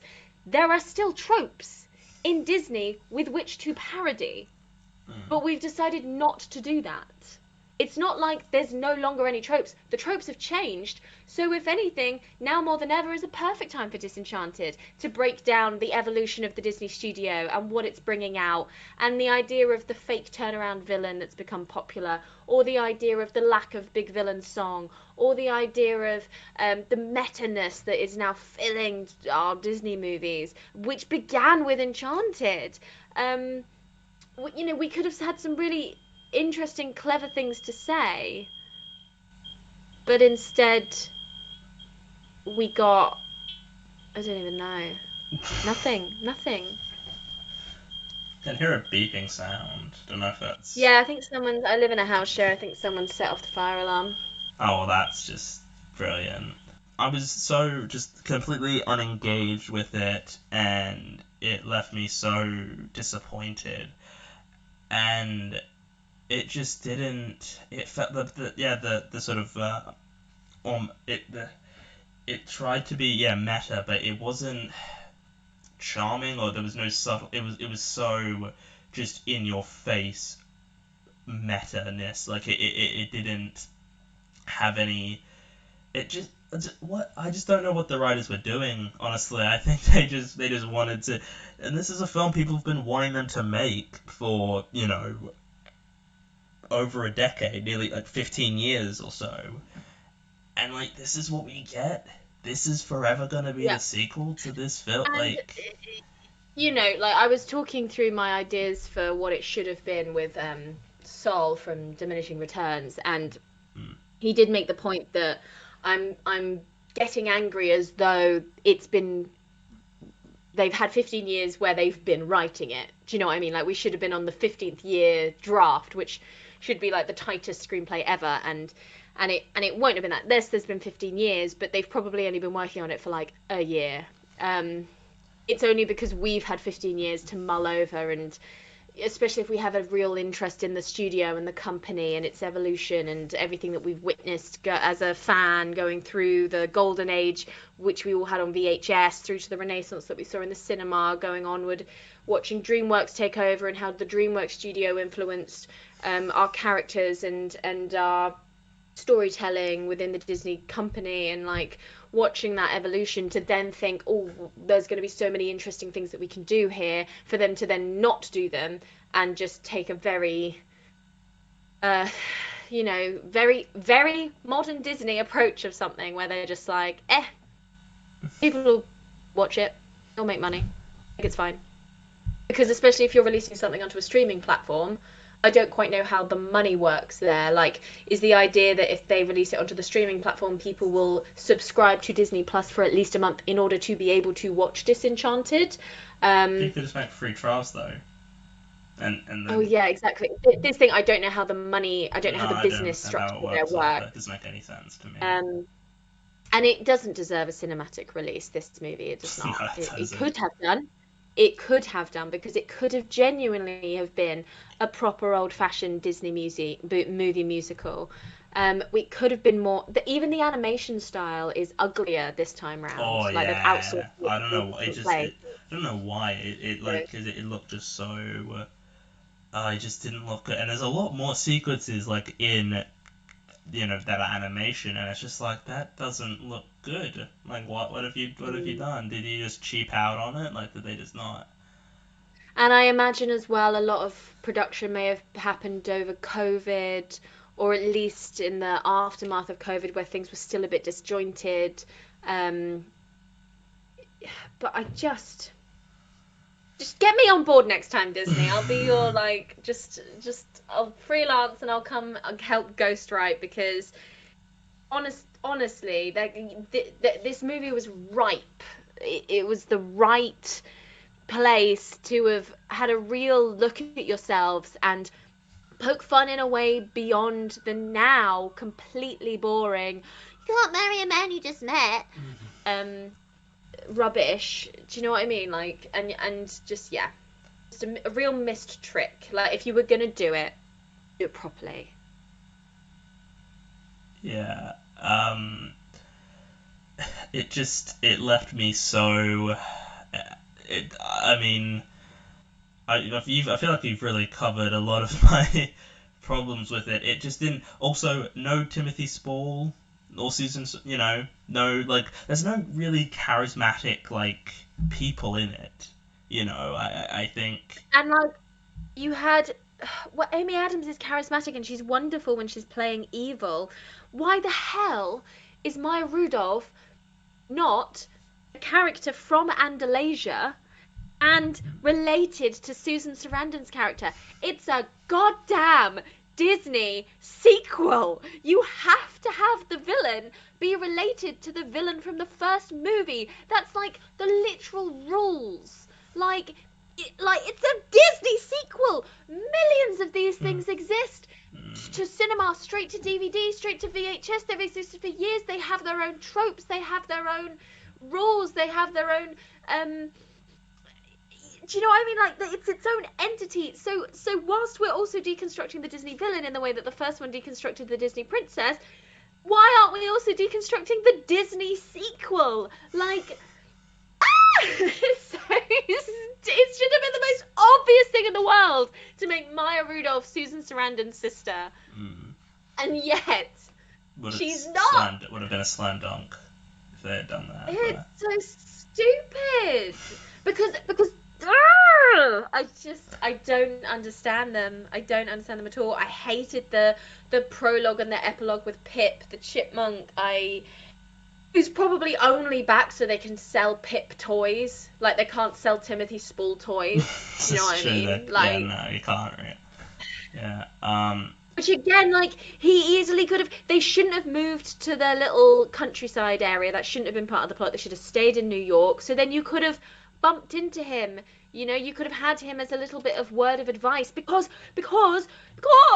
everyone's going villainous, and they'll have needed to have gotten some advice from somebody that's dealt with villains before now. So they'll have gone and found Timothy Spall wherever he's living, and had some mini conversation where it's like, here are the tropes of a villain. Always make sure that this happens, and always make sure that you take this with you, and always be aware that they may do this. Just for some advice as a little mentor, because of his past dealings with villains in such a big way. He could have been a useful, fun cameo that also progressed the plot. It just, and kill Patrick Dempsey, so then we have a Mufasa moment where he comes back and he fixes some stuff by being like, you can carry on without me, the love that you hold in your heart, that's me, will guide you through going forward, I'll always be with you, like, blah blah blah, here I am in the clouds or in a tree or in a mirror, like, I don't give a shit, but like, here I am, like, dead.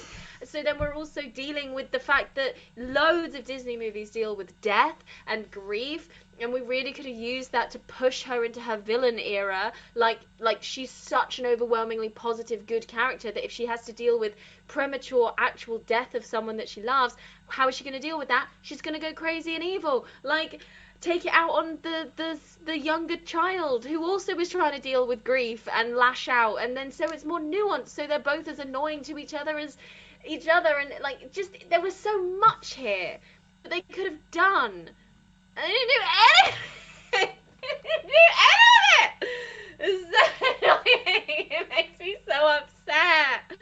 And I know people are dying, Kim, but like, it makes me so mad. I think we've pretty much covered. I just want to say though, before we rate this and finish this, the girl who plays the daughter, man, I did not think she was good. I thought she was not. I think she did a really good job. Like, if you hadn't told me that the original daughter cameos in this movie, I would have thought they'd gotten the same actress back. I think she looked right. I think she sounded right. I think she did the best with the clunky lines that she was given and the clunky character development that she was given. Like, everybody was doing their best. It's like Halle Berry in Catwoman. Like, it's not a bad performance. It's a bad film. What they're doing is their best with what they've been given. I was wondering, why did they not get the girl from the first film back? Might have been schedule conflict, could have been that she's not an actor anymore. Like, I don't actually know. Like, she may not have been a good enough singer, she may not have been a good enough actor, like, don't know. But she's in it. She has one line where she's like, did you not know of the party tonight, Giselle? Like, she's like a villager at one point, and she like has one line, and it's suddenly really obvious that it's her. But I think the other actress does a really good job of taking on the role of that character. Fuck the baby, get rid of the baby. Baby's pointless. Why is there a baby in this movie? All you have to do is get rid of it. Weird tangent that didn't go anywhere. They just have to keep finding ways to like get the baby out of the. So why have it in there if you're not going to do anything with it? Yeah, it's stupid. Yeah, stupid. I gave it a 4 out of 10. It's my second least favorite film of the year. Fucking hated it. I feel like a 4 is me being too generous though. Oh my god, yeah, I gave it 1 star. On a rewatch, I gave it like 2, because I was like, I can see the reason that I'm able to come up with the ideas that I am is because it's laid a good enough foundation that I can be like, right, well, if we're going to do that, let's do this with it. But it's still 1 star in my eyes, because the first one is so good. The first one has Judy Kuhn and Jodie Benson. It has all of these Disney princess voices in as cameos, and I know a lot of, if we were going to do that with the Disney villains, like a lot of the Disney villain voices like Eartha Kitt and a lot of the old-fashioned ones that I know they're all dead now, but then pay homage to them in some other way. And there's plenty of modern villains that are still alive, like Hans is alive, and and he's wonderful, and he can sing, and he's really great, and he would have made a great cameo. And just get these actors in that are playing villains as cameos in a way that you got the princesses in the first one, but no. Yeah. I think it's fair to say, for me, probably the biggest disappointment of the year at time of recording, for the biggest disappointment in terms of what I've seen this year. I did not care for it. It really left a bad taste in my mouth, and I was so disappointed with it. It's not fair. I feel like I had no expectations going in, and I really didn't mind. I watched it really late the day it came out, and I was drunk. I will allow it that, but I just hated it. I just hated it. It's hollow. Man, I was just saying before how this year had a lot of genuine surprises in terms of stuff that I wasn't expecting to enjoy, and then I did end up enjoying. But that was a massive disappointment, and that's a shame, because it could have been really good. But yeah, they did a bad job. They did a real bad job on that one. Yeah, and so now we move on to the final film that will be covered in this year's review of the year, which I'm just very lucky that I was able to watch it. I watched it very early. Avatar: The Way of Water. And now we come to the conclusion of this very long episode, I assume. I haven't looked at it yet, but I assume this will be a long one. The final discussion on Avatar: The Way of Water. I am here. Aaron, we talked about Avatar on the episode. Hello. We did an episode on it. He's going to be a lot more positive on this one, I assume, than Thor previously. Definitely. So yeah, I saw Avatar the weekend. I saw it the Sunday after it came out. So not like this past weekend, like the weekend before. I saw it like the weekend, basically. I saw it this week on the Monday. The Monday. This is being recorded the 20th. Yeah, this is being recorded. Yeah, the week.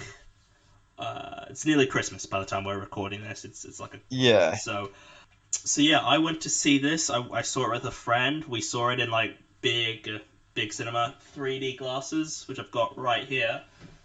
Oh wait, you got to keep your 3D glasses? Yeah, well, there was an option to either keep the 3D glasses or to recycle them, basically. We had to give back our 3D glasses. Like they gave us like ultra expensive ones that we had to give back. That sucks.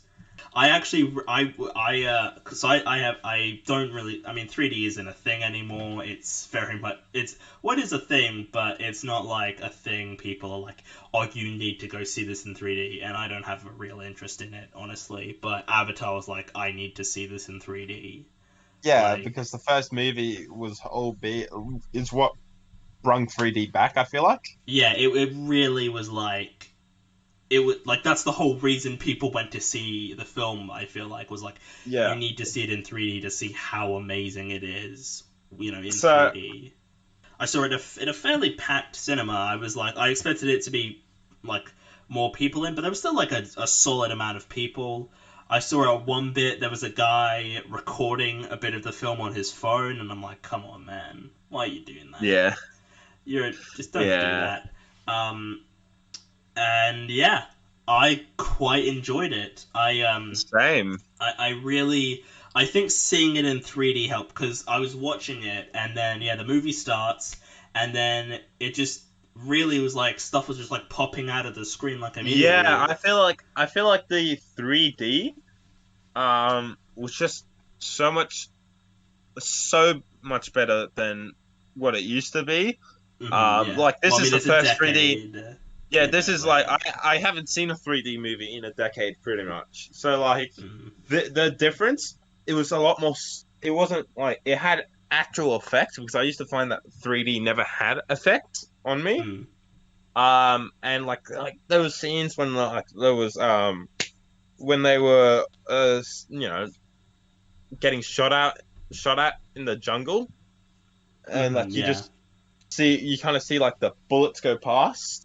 Oh yeah, like the shots go past, and I'm like, that was really cool, really well done 3D, and I was like, oh, what? That was really cool. Yeah, there's some bits early on where they're like the Na'vi are like going through the trees, and you just feel like you're on those trees. Like there's like these sort of small little creatures, and I'm just like they're so close, like I can almost touch them. Like it's as if I'm there, just like standing on this tree, just sort of looking around and everything. Like it's remarkable. I also feel like it was also in a lot of scenes it was a lot more subtle and not overpowering in a lot of scenes as well. I think it obviously looks like the film looks incredible. Like it was gorgeous. Visually speaking, like my favorite shot in the whole film is when I don't remember their names. There's so many names and they're like so confusing. He's one of Jake Sully's kids and he's with the whale. Oh yeah, that scene and like there's that like upside down on the surface. No, there's this.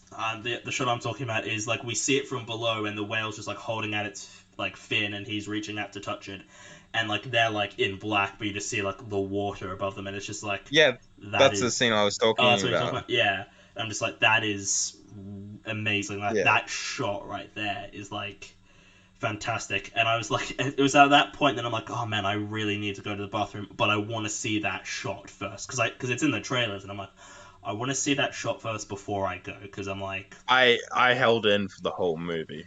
I had to. My friend, he went to the bathroom too. It was just he missed. It was just before that big scene. That scene where Jake's kid gets tricked by like the kids from the other like. Oh yeah, and he gets attacked by that monster. He came in just as he's about to get attacked, and I'm like, oh, those other kids, they tricked him, and I felt like again that scene really did not help my fears of the ocean because I'm like, I know it's not real, but being in the ocean with like just being chased by some form of like ocean like just an animal in the ocean is just haunting. You wouldn't to like me. Because I'm you wouldn't like the game Subnautica. I have not heard of that game, but I imagine you're underwater and there's like monsters and stuff or something. Yeah. Yeah, that does not. I mean, I think watching it. To be fair, watching it on a film is different to playing it again. Like watching it in a film, I can deal with that, but like playing it in a game, it would just probably be a bit too real for me, and I'd be like, nope, that's it, I'm done. But watching it in a film, I'm like, oh, because I'm like, I know he's not gonna die. There's no way they're gonna kill one of the kids because of like this I'm like, if any of the kids are gonna die, it's because of the bad guys, because that just makes sense. And Wait, Steve, are we saying is this spoiler free or? um, I forgot to ask that. Is this like yeah, spoiler free like, episode I or? mean, listen at your own rate. Well, since it's just come out, we'll try and keep it as spoiler free as possible. I'll give like a warning for major spoilers because, I mean, we did just talk about a scene in the film, but like, I feel like that's sort of a bit. So, Yeah, that's a tame. yeah, we'll try and keep spoilers to a minimum because it is just come out, but I feel like we kind of have to because a lot of the film, spoilers from now. We're going to talk about some spoilery things, so Yeah. either just skip ahead a few minutes or just stop listening, see the film, and then come. I mean, this is also right at the end as well, so just make that clear. But like The Stephen Lang, pretty scene. who Yeah, Stephen Lang. that's because in our episode on Avatar, we were talking about like, oh, so Stephen Lang is in it and Sigourney Weaver's in it, and we're just like, what are they gonna like? We were sort of confused. He was so good in this movie. Yeah, I thought he was actually I don't think he was amazing. I felt overall, I thought the characters were actually far better in this. Better, film. yeah, definitely. They definitely improved the characters. Sigourney Weaver's character, yeah. that was really cool. I kind of like that. Yeah. She's kind of like the Na'vi Jesus. Yeah, she's the one who like touches the thing and has like the seizure or whatever, right? Is that? Yeah, that's the one that she connects to the Tree of Souls and ends up having I a was seizure. talking to my friend after we went to see it. We were like, that didn't really go anywhere though. Like she touches it, like, because I was like, oh yeah, I kind of figured from the way they were setting up, she was gonna have like another seizure again at like a sort of a pivotal point, a critical in the film. point. Yeah. But it also really come back. I felt. I feel like she only has the seizures when like she has visions. Yeah. But like it was really especially how Norm was like, oh, it's common for people to have seizures to think that they're having like visions of God and all that kind of stuff, which is an actual thing that happened in our real world. Yeah. But like she practically just becomes Na'vi Jesus pretty much, which is kind of cool. I don't mind that. Yeah, I wonder how they're gonna do, because they've got 3 more of these films, so they're gonna make. So Spider's character, Spider. Oh yeah, the human boy. I thought his character was gonna go a whole completely different route. I thought his character was gonna completely like betray Jake's family and all that kind of stuff. He would like completely. But he'd like yeah. Yeah. But he stayed true like the whole movie, and then like that one scene when he felt a little bit sympathetic for his father. Yeah, him saving his dad, I wasn't a fan of. If I'm being honest. I didn't mind it. I feel like it was a little bit of like sympathy going through for his father because even like you got to think like even it's still your family, It's like he's still my family, and I still like I get why he saved him. You know what? I get it, and like. Also, like, instead of having, like, new villains all the time, he's going to be, like, the consistent villain throughout the whole movies, apparently. Which I'm like, even if he died, they can just reclone him again, so I guess... Yeah, I think it's a fair point to have, like, sort of a consistent villain. Because if they just kept introducing new villains every film, it'd be like, okay, it'll be a Marvel movie. Yeah, I found everything in the first... I just found it to be a big improvement on the first one, and I liked the first one well enough. I felt that...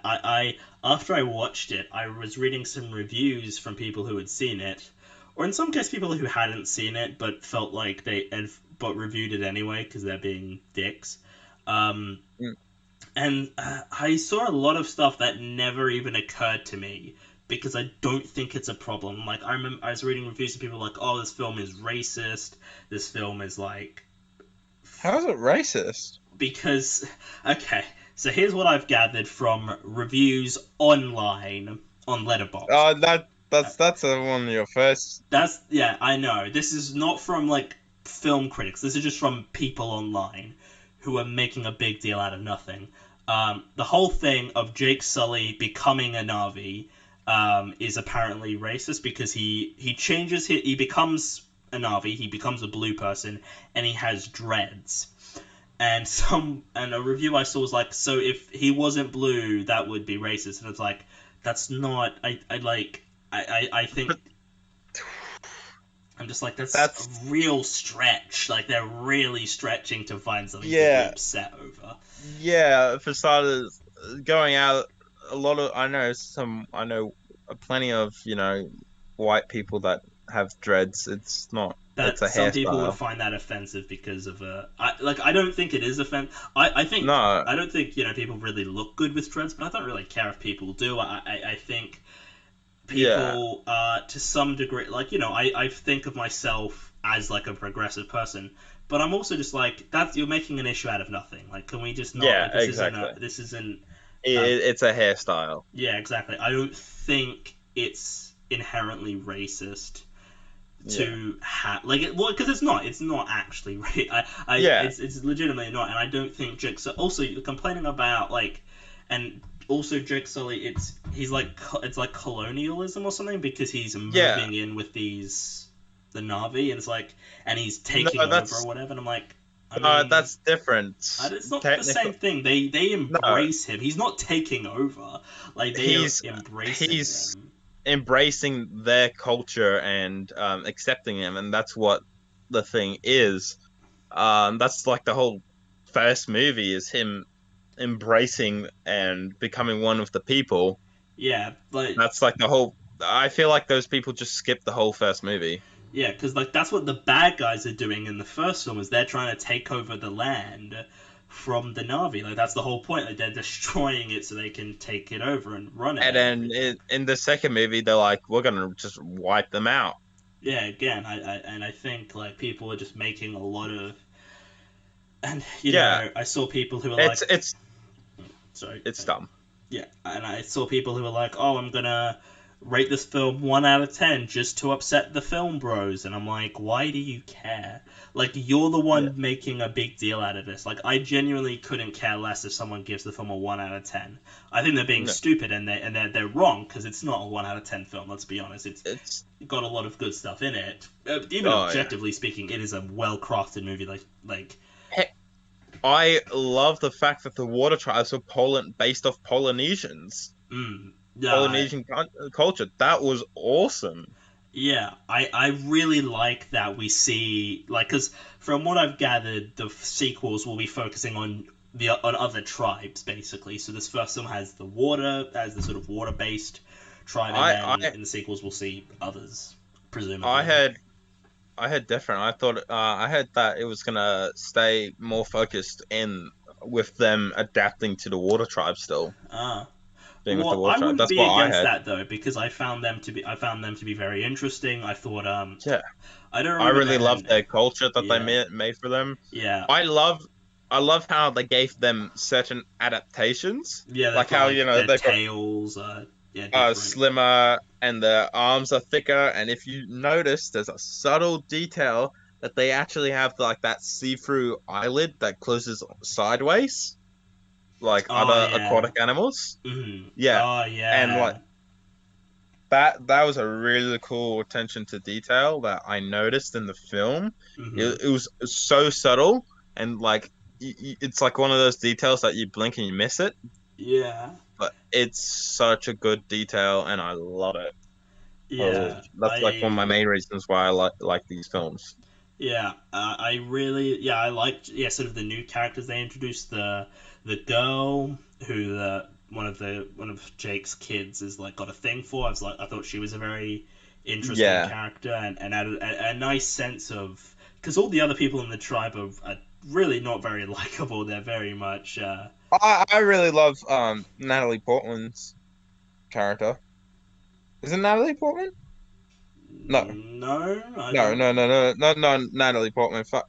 Oh my god, my brain's going. Why did I say Natalie Portman? We were just talking about Thor. We've recorded these why. two things very Back to close back. in proximity. Pretty much, yeah. Who are you thinking of? Kate Winslet? Is she the? Kate Winslet. That's it. I meant Kate Winslet. I don't know why. Natalie Portman and Kate Winslet are very. Yeah, I thought she was. They don't look. They're very different in terms of. Yeah, they're very different. Everything.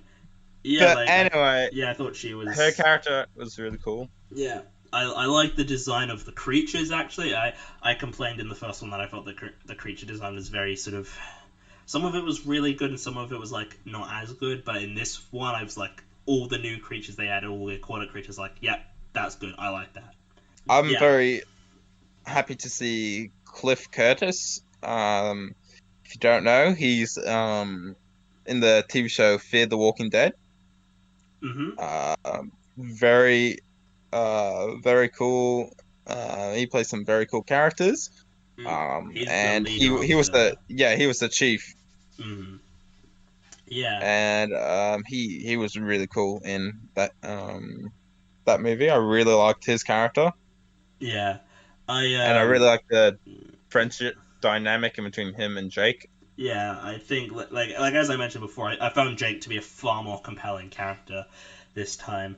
I did find the film to be a bit too long, and again, as I keep referring to, my friend who I saw it with was like, they kind of wish it was, they're like, oh, it should have been, they felt like the film didn't do enough, because the film does sort of end on a cliffhanger of sorts, because Stephen Lang's character isn't dead, which is, presumably setting up for the third one. So it kind of has a conclusion, but it also has a little bit of setup for the sequel,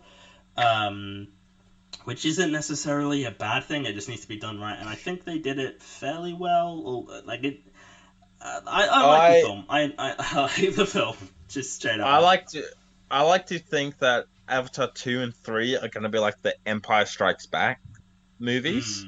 It'll be the dark part of the story. The darker parts of the story, the more, more like the villains win more and all that kind of stuff. And then, at the end of the third one, they'll be like... Because at the end of Empire, Han is frozen in carbonite, Luke loses his hand and everything, so I think we'll get something kind of like that. Not that kind of thing, but something sort of dark and very bad for the and like, spoilers, I'm just saying spoilers. Spoilers, yeah.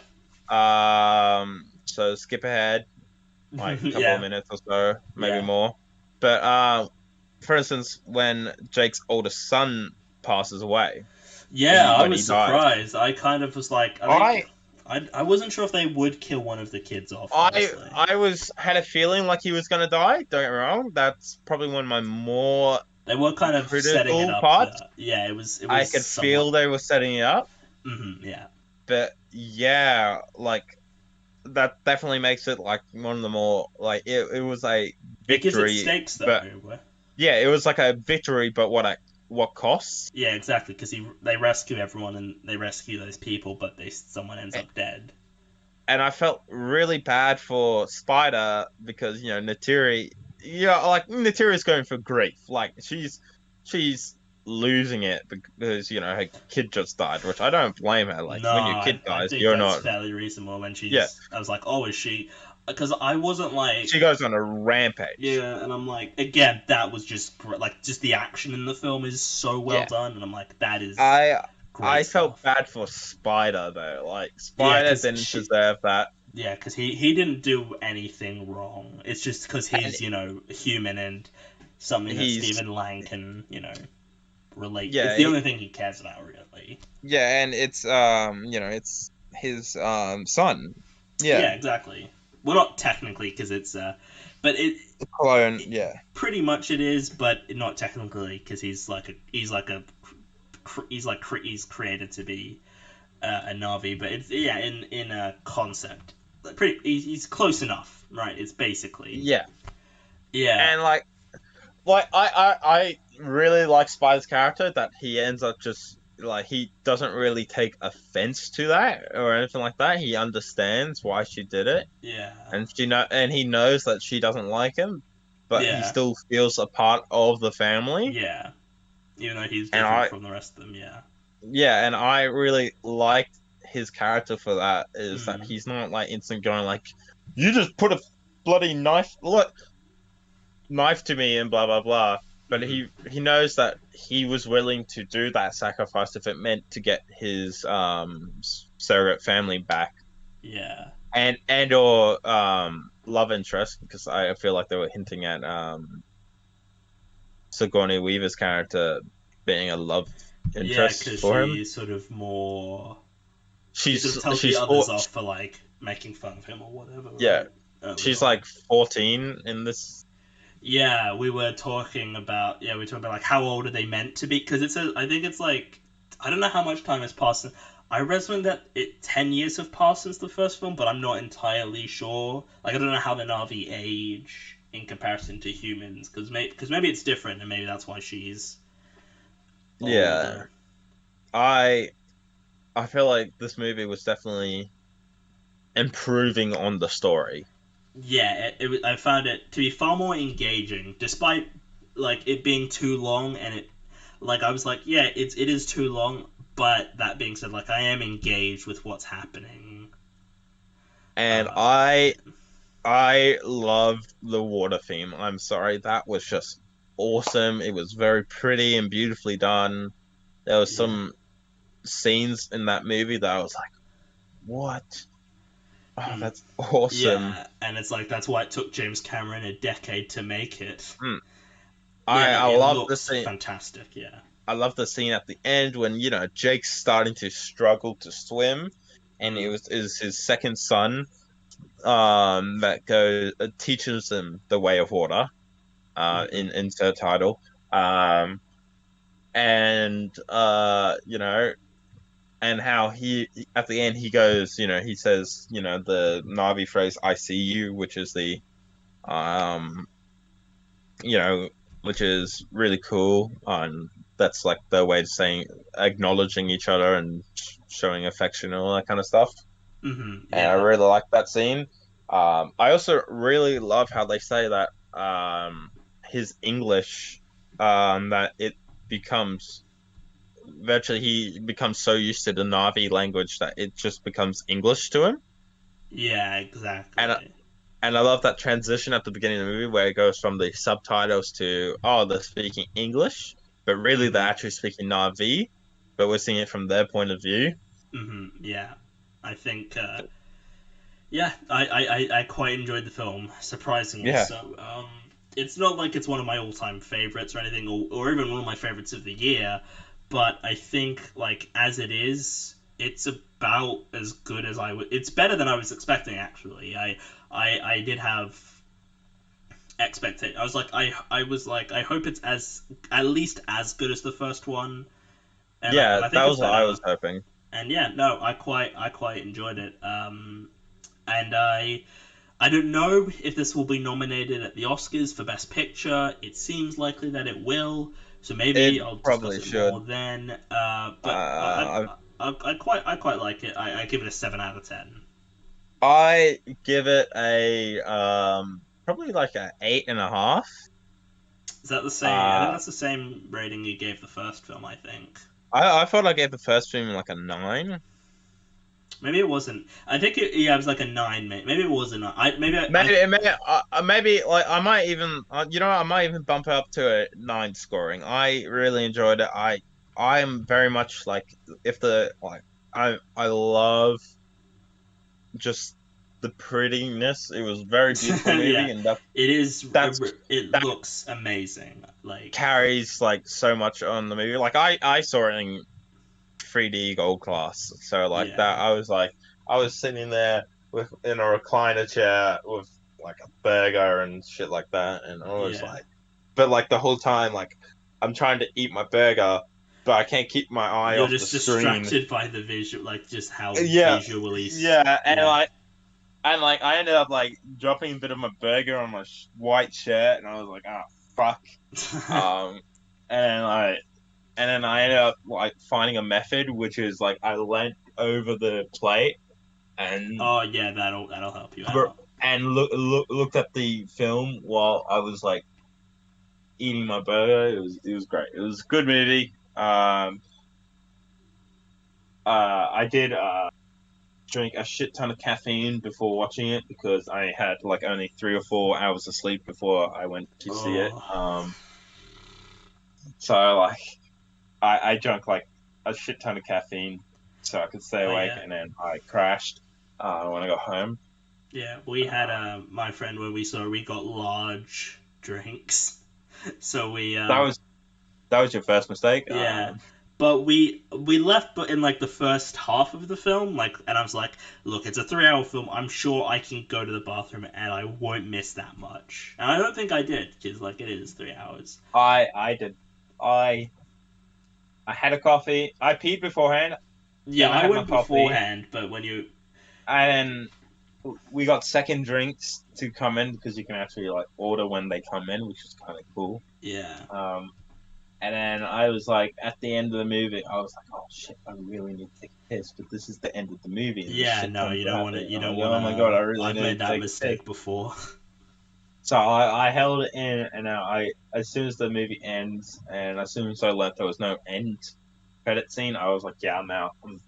Yeah, like as soon as the credits started rolling, I was happy to sit there for a bit and just like sort of think about it. And my friend was like, "No, let's just go," and I'm like, "Oh fucking hell, alright." Yeah, but like that was your mistake choosing that friend because I know exactly what friend that is. And yeah, yeah, that's your mistake. Yeah, no, yeah. No, we love that friend. Yeah. We're not gonna say who it is. Yeah, but yeah. He if he listens, you know who you are. Exactly. Yeah. Yeah. No. And I hope you're shaven. I hope you're shaving that shit off your face. When I saw him, he hadn't. So. Oh, I'm calling you out, boy. I hope you listen to this. Yeah, so that's it. This final film for 2022 releases is going to be talked about. I hope you enjoyed, and now this is going to be a like little end thing that I'm going to record, a sort of conclusion thing. But this is final film. I thought a good year for films. I felt. I felt like it was a pretty good year for films as well. And that is the end of the 2022 review of the year. I hope you enjoyed listening to that. It's again, this week's episode is very, very long, but I'm positive that next year's episode is going to be even longer. So I'm going to split into 2 parts next year as well. That's what I'm going to do for the foreseeable future. Just split these into 2 parts because they'll be way too damn long otherwise. So. And just before we wrap up, I'm going to give you guys my top 10 films of 2022. And I'm recording this in 2023, so this may change. And some of these films I'm not going to go too into because I'm positive they'll be nominated for Oscars. And we will be discussing them in the upcoming Oscars episode. So, in like March, but still. So at number 10 we've got Tar, the latest addition to the list. I'm not going to say a whole lot about this one, but because I'm fairly certain it will be nominated for Best Picture, and then we'll discuss it then. But I really, really loved it. There's a lot of really great stuff in it, and there's some really great discussions to be had in regards to the film, and I will go more into detail about that when it comes to the Oscar season. Then we've got White Noise, Noah Baumbach's new release. I was really looking forward to it as a massive fan of Marriage Story and of Adam Driver in general. I was really, really looking forward to this film, and they absolutely Noah Baumbach did a really great job. People are very, very down on the film. It's a very mixed reaction to the film, but I don't get it, really. I think it is a truly, like, I can kind of see where maybe people come from, but I had a lot of fun with it. And I really enjoyed it. Adam Driver gave one of the best performances of the year. And it's a really good film that you should all go and watch. And Puss in Boots: The Last Wish legitimately surprised. This cracked my top 10 of the year. But I don't give a fuck. it's great. It legitimately was the most emotionally invested I was in a film. I've said that multiple times off recording as well, but I was surprised at how invested I was in the film. One of the best animated films of the year this year, 2022 rather, was a remarkable year in terms of animation, as we'll get to. Also, I just want to throw a quick honorable mention to The House, which was my number 10 until I saw Tar on the 31st. So Tar is like as late an edition as possible. But yeah, Puss in Boots: The Last Wish is an excellent film. I loved it so much. Beautiful animation, voice acting was great. It was one of the funniest films of the year. I loved it to bits. Then Guillermo del Toro's Pinocchio, Guillermo del Toro, if he was to just do stop motion animation for the rest of his career, I'd be all for that. And hopefully now that his Pinocchio did really well, we can finally see his adaptation of At the Mountains of Madness, which is a H.P. Lovecraft story that he's been trying to get off the ground for decades at this point. You know, there's so many passion projects that Guillermo del Toro has, and now that Netflix was willing to invest and they allowed him to make a stop motion Pinocchio, I'm positive that he'll be able to make Mountains of Madness now, especially if it is a stop motion animation film. Excellent film, beautiful animation, as you can expect from stop motion. Really nice songs. Voice acting was fantastic. Some of the best voice acting of the entire year. Everybody should go see it. We had Adult Swim, Yule Log, or The Fireplace as well. I'm not going to say that much on this film because it's a film that you need to see with as little information about it as possible. It is excellent. One of the most out there films of the year. I loved it. Number 5, Beavis and Butthead Do the Universe. One of only 2 films I watched twice this year, and it's great. I loved it even more the second time. In fact, my rewatch bumped it into my top 10. I loved it so much. It was absolutely fantastic. It's a stupid concept, but it works super, super well, and I absolutely loved it. It was, just one of the most entertaining films of the year for me. Number 4, Black Panther: Wakanda Forever. Man, I was blown away by how excellent Wakanda Forever was. It really did so much that I wasn't expecting. It did everything that I wanted it to.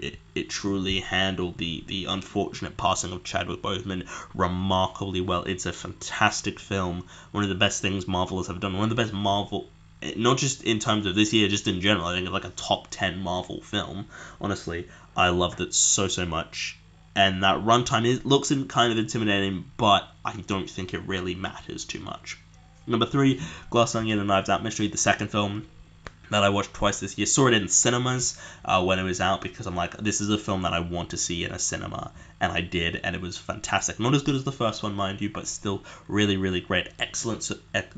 Benoit Blanc, Daniel Craig's character, we learned so much more about him, and I was so happy that we were able to learn that much more about him. I loved the supporting cast. I thought the ensemble was better than the first film.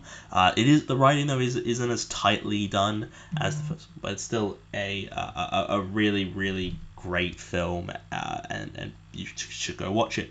Number 2, The Unbearable Weight of Massive Talent. This is just a personal pick. I love this film. It was probably the most fun I had at a cinema, honestly, in terms of like just watching a film with other people and enjoying it. Like, so many jokes landed. The Paddington joke was far and away my favorite joke of the goddamn year. It was so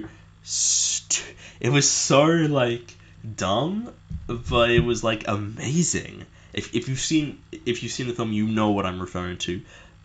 The Paddington joke was just chef's kiss in terms of comedy. Nicolas Cage, I love Nicolas Cage so much because who doesn't love Nicolas freaking Cage, okay? Oh, yeah. God damn it. Oh, God. But yeah, no, Nicolas Cage is amazing. I love the man so much. And it's a lot of fun. You should go see Unbearable Weight of Massive Talent if you haven't already. And then number 1, The Banshees of Inisherin. Again, I don't want to say too much about it because it seems like it's going to get nominated for Best Picture. But Martin McDonagh, if you want to hear my full thoughts on Martin McDonagh as a filmmaker, I did 3 separate episodes covering his entire filmography. Episodes on In Bruges, 7 Psychopaths, and 3 Billboards Outside Ebbing, Missouri.